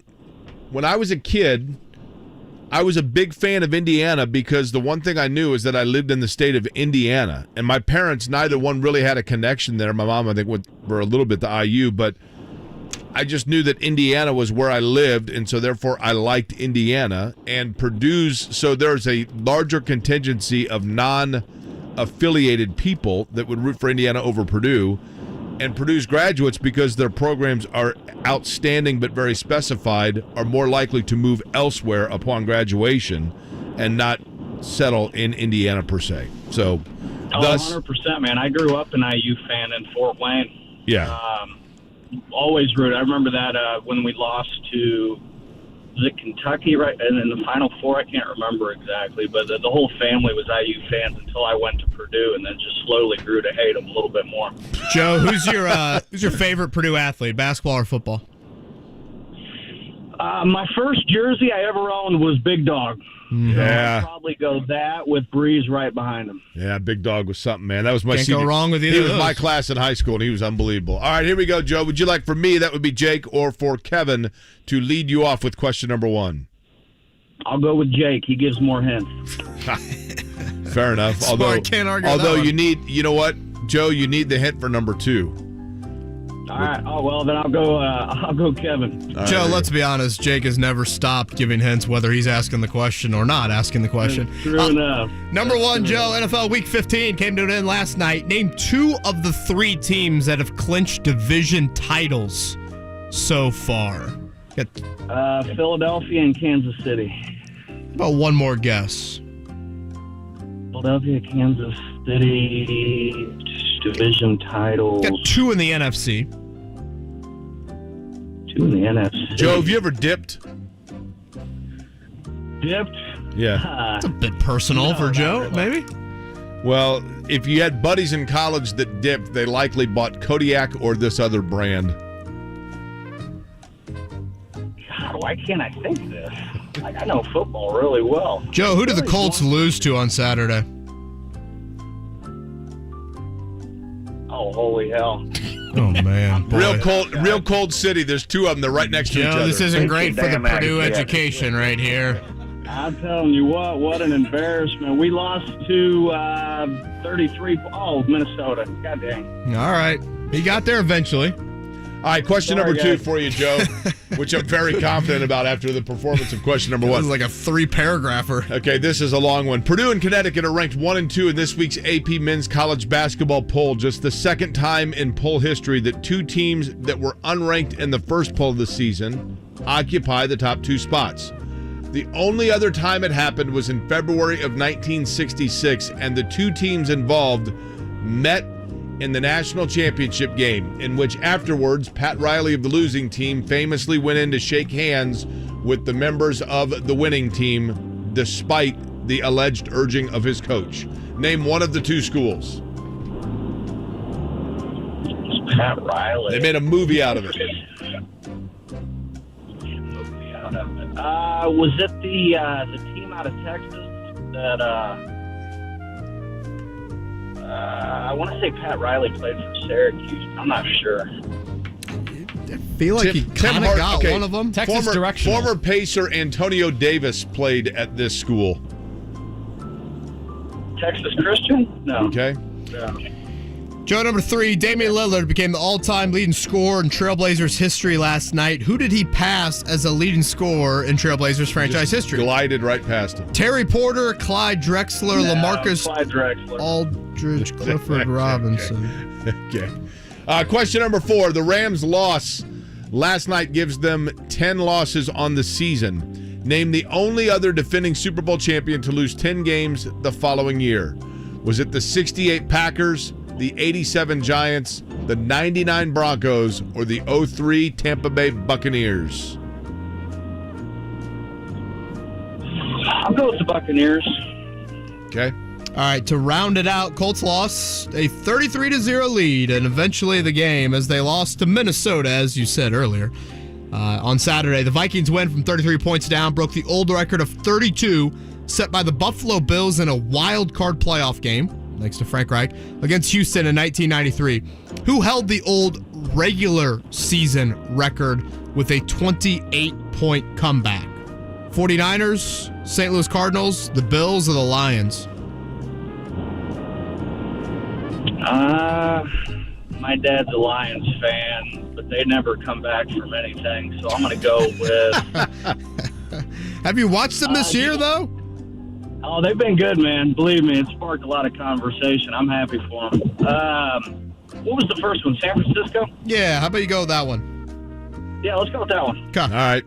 Joe seems like a nice fella. I'd like to have Joe to my PBR party. Yesterday, I declined my first invitation for the PBR party. By the way, really? Yep. That fella that said that I'm a jerk for going to the Yuletide and the matinee because that meant that kids can't go. I'm like, okay, well, no PBR for you. All right, question number 1. That's the first no you've handed out. That's right. Yeah. Well, he actually invited himself, which that alone, I can appreciate that. But I just said, yeah, no, I don't think so. Question number 1. NFL Week 15 came to an end last night. The two of the 3 teams that have clinched divisions so far: Kansas City, Minnesota, and San Francisco. Correcto. Number 2 was long-winded, to say the least. The only other time, Purdue and UConn ranked 1-2 in the men's college basketball poll. Just the second time in AP poll history, you have 2 teams that were unranked in the first poll of the season now occupy spots 1 and 2. The last time was 1966. Name one of the 2 teams. I guess his official guess was TCU. Yeah, that's who he guessed. Texas Western was the team coached by Don Haskins that had 5 African-American players as their starters the first time that had happened, and they went up against Kentucky, and Pat Riley, of course, played for Kentucky. Adolph Rupp was the coach of Kentucky. Texas Western, now known as UTEP. You blew it! Clyde Drexler was correct. Joe, happy holidays, man. 99 Broncos, because John Elway had retired, was the answer for number 4, and the 49ers trailed the Saints 35-7 at half and a 38-35 overtime win on December 7th of 1980. You still surprised about that Purdue number 1 ranking stat I mentioned yesterday about the only Big Ten team to do it in consecutive seasons since IU in 75-76? Totally. That's the only Big Ten school, right? Correct. You would have thought Michigan State would have done it, right? I thought Michigan State, and then I thought potentially Ohio State. I thought Ohio State. I mean, don't you feel like Michigan's had some good teams? Totally. Even post Fab But Five. the thing about Michigan, though, when they were you're right. I mean, Michigan they've made a national title game here in the last decade. I'll tell you an underrated or easily forgotten, really good Big Ten team / era. And they get lost because around here you had Indiana and then, with Chaney and that group and Glenn Robinson and his group at the same time and the Fab Five. But a lot of people forget how good Jim Jackson's Ohio State teams were in the early 90s. Jimmy Jackson and Lawrence Funderburk and Jamie Skelton, they had some good teams, man. Some good teams. Did Jim O'Brien around there? Would that have been Randy Ayers, I think, and Gary Williams? His son played at Notre Dame. Really? Yeah, Ryan Ayers. Was he good? Yeah. I remember Ellis Ayers. I still shoot it. I think we feel still like my mom shopped there a lot. At Christmas time, we still had. There's one Ellis Ayers box that remains like in my family, and it's like getting the golden ticket for Willy Wonka. Like if you open up a package and it's like, oh my gosh, the Ellis Ayers box, we got to keep that. Set it aside. My mom used to do a wrapping box draft after Christmas each year. All right, let's put all the boxes and bags in the middle, and we're going to draft them. That's pretty awesome. Oh, yeah. You talk about a tankathon for that. That's pretty awesome. You get some pretty intimidating moments from is there a particular Uncle Tad or Aunt Kathy. Is there a particular gift wrap that is nostalgic to your family? Like for ours. Like a wrapping paper? Yes. Like my grandfather you always knew a package was from my grandparents when it had like the old illustration of Santa Claus on it, like the old school looking one. So when we see that kind of a gift wrap now, like everyone in the family is like, oh my gosh, because my grandparents are obviously long gone. But when I think of honestly wrapping paper, I don't think there's a human being in the world worse at anything than I am at wrapping presents. Oh, Bud, I flunked geometry, Kevin. How good do you think I am at it? I mean, to say that I patchwork it would be the biggest understatement in history. I got tape everywhere. Yeah, I've got totally. jagged edges. What about, do you get it looks awful. For me, there's a health hazard in opening a package that I gift wrapped, because when you uncork that one piece of tape, you never know what might come unfurling out from underneath it, right? It's a good point. And I just waste so much wrapping paper. Totally. I'm not efficient. Of course. No, I'm Matt Ryan as quarterback. These people I'm just that can not crease efficient. perfect edges, like these ladies at Von Mar, it's like, okay. The worst is when you're like, I've got enough, and then you're still short. You're like, damn it. I literally imagine what thought their that. lawn looks like. Yeah. Hey, I'll just throw a bow here to cover up this hole. Ripped it a little bit. Have you ever done a Frankenstein No wrap? big deal. What does that mean? Well, like you get done and you're like, oh, wait a minute, like I ran out of paper, and so you go with a totally different paper. Like you got the snowman paper, and then there's like one section that's now all of a sudden, Rudolph. Yeah. I've done it where it'd be short, and I just grab like scraps from it, and I just That's put what it I mean. underneath. Yeah, that's Which I like to think is creative artwork. Yeah. If you put that in IMA, my- you would say that's beautiful. My art. mom's like made fun of me before, like, well, look at your rap effort, and I'm like, at least like you should appreciate that I took the time to try to wrap everybody's gifts, right? Tonight and tomorrow, that's on the agenda for me. Oh, I do it. I got smart several years ago, and now what I do is each day that I Christmas shop, I go that night, I wrap it, and then I put them in a tub, and like it's all good to go. Yep. Boy, that's... Oh, I've had packages sitting there since like June. That's very efficient by you. It is. Gosh. It wasn't raining when Noah built the ark, Kevin. I was a Boy Scout. You're always prepared. Kevin and Query, one final time. Hey, Alexa, you want to go out with me? Fat chance. Dog breath. Okay, I was just asking. If you want to do the smart thing, say, Alexa, play 107.5 The Fan. Now that's smart. Knockouts Haircuts for Men is the new place to trust with your hair care and grooming. Knockouts is a high-end full-service salon for men. They pamper you while you relax and enjoy a precision cut. Top-notch stylists and barbers. Every style. Cuts, fades, all hair types. Beard care, color, and waxing available. At Knockouts, get a complimentary beverage with any service. Knockouts Haircuts for Men. 2 Indy locations. US 36 in Avon next to Tropical Smoothie Cafe. And Clearwater Keystone next to Drake's. Walk-ins welcome. Or appointments at 288-0007 or knockouts.com.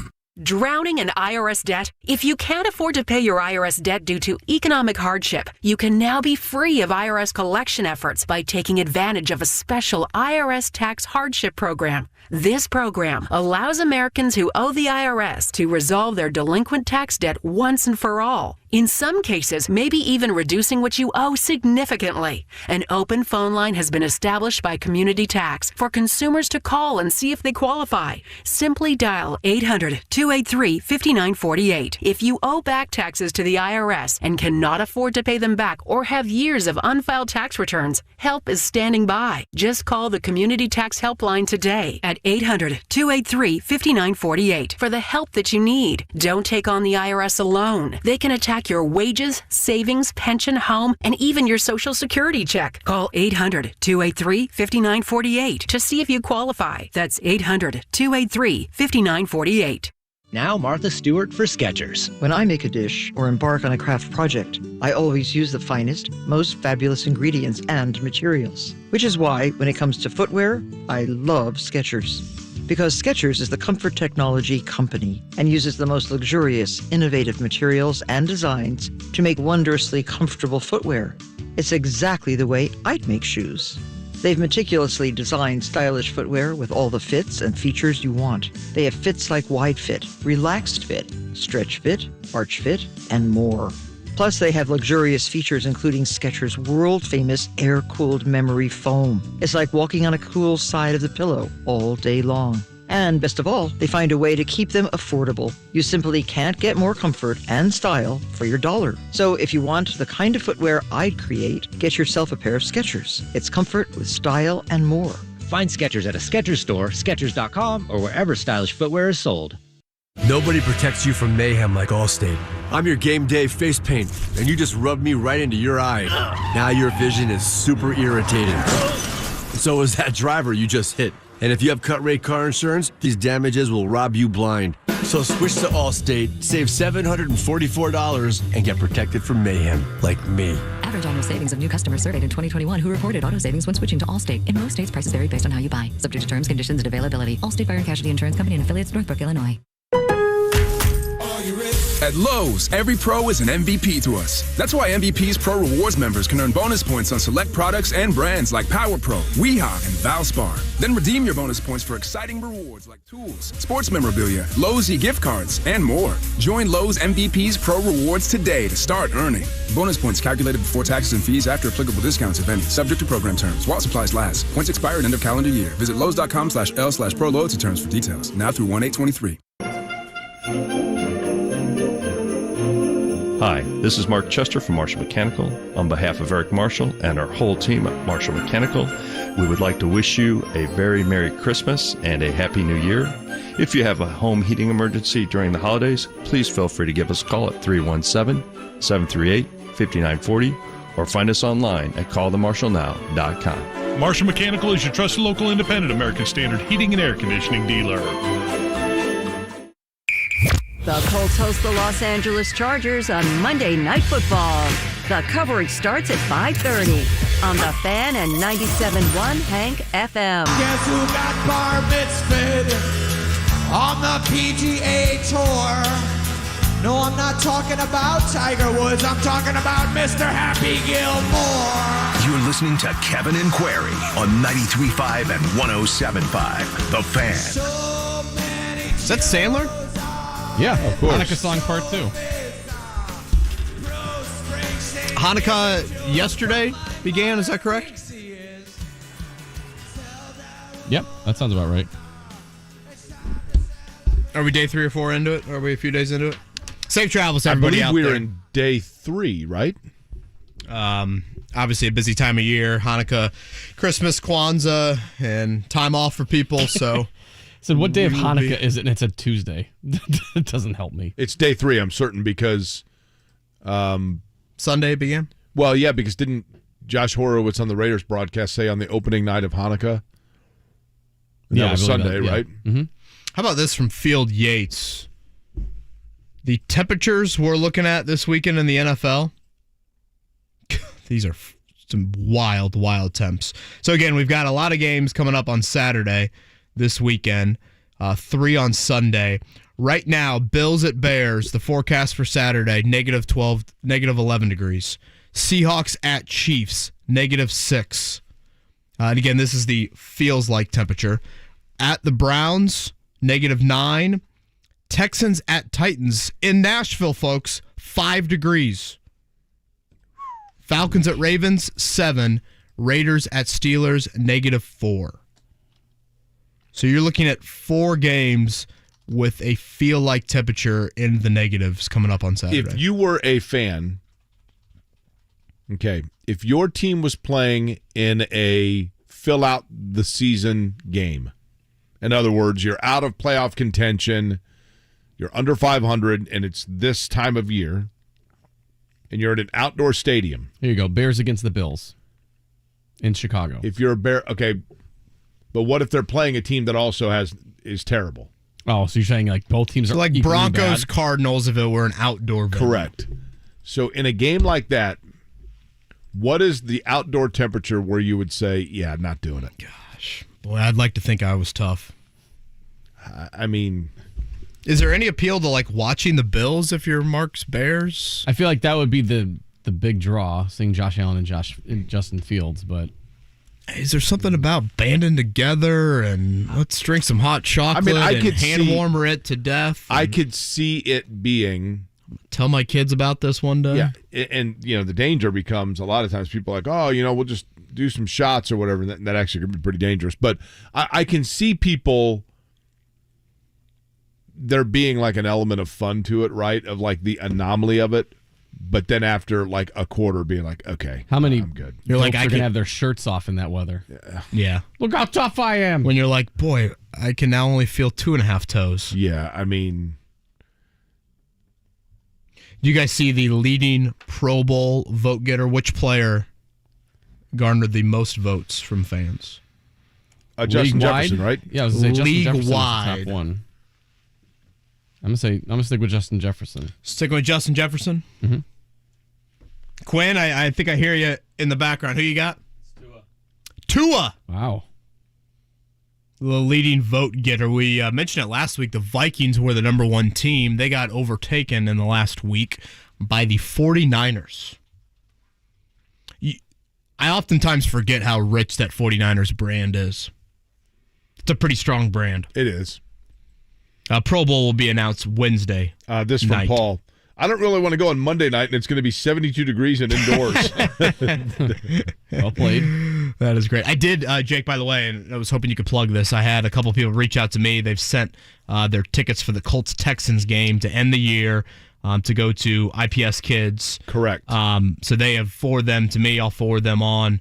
Excellent. Will you refresh our memory on exactly what people can do with those tickets? Yeah, so I have gotten in touch with one of the tutoring programs and mentor, probably a better way of saying it, mentor programs that is part of the United Way. The group is called the 100 Black Men, which I was a part of as a mentor for them for years.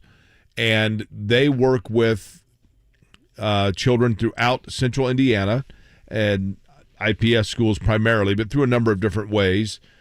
And got a hold of them, and if you have tickets to, for that matter, the Monday night game as well. I mean, any of the Colts' remaining home games, if you have tickets that you are not going to use and you are not attending, and you want to be able to give an opportunity for a child that would normally probably not get an opportunity to go to a Colts game, you can forward them to me on email because they're all electronic now, obviously. jakequery@me.com. M-E. I always say my two favorite people, jakequery@me.com. Obviously, Jake at 1075thefan.com works as well. So whichever is easier for you to remember. If you forward me the tickets, I will forward them on to the United Way and 100 Black Men. We can get you a receipt if you so desire. That is not a problem. They have a means to do that and a Ticketmaster account that can get you a receipt if that is of your choice. And be happy to pass them along. Again, forward that to either of our emails, and we'll get them to the people that need it. Kind of an awesome way to end the year. All right, we'll talk to you tomorrow, but have a great Tuesday. Kevin and Corey.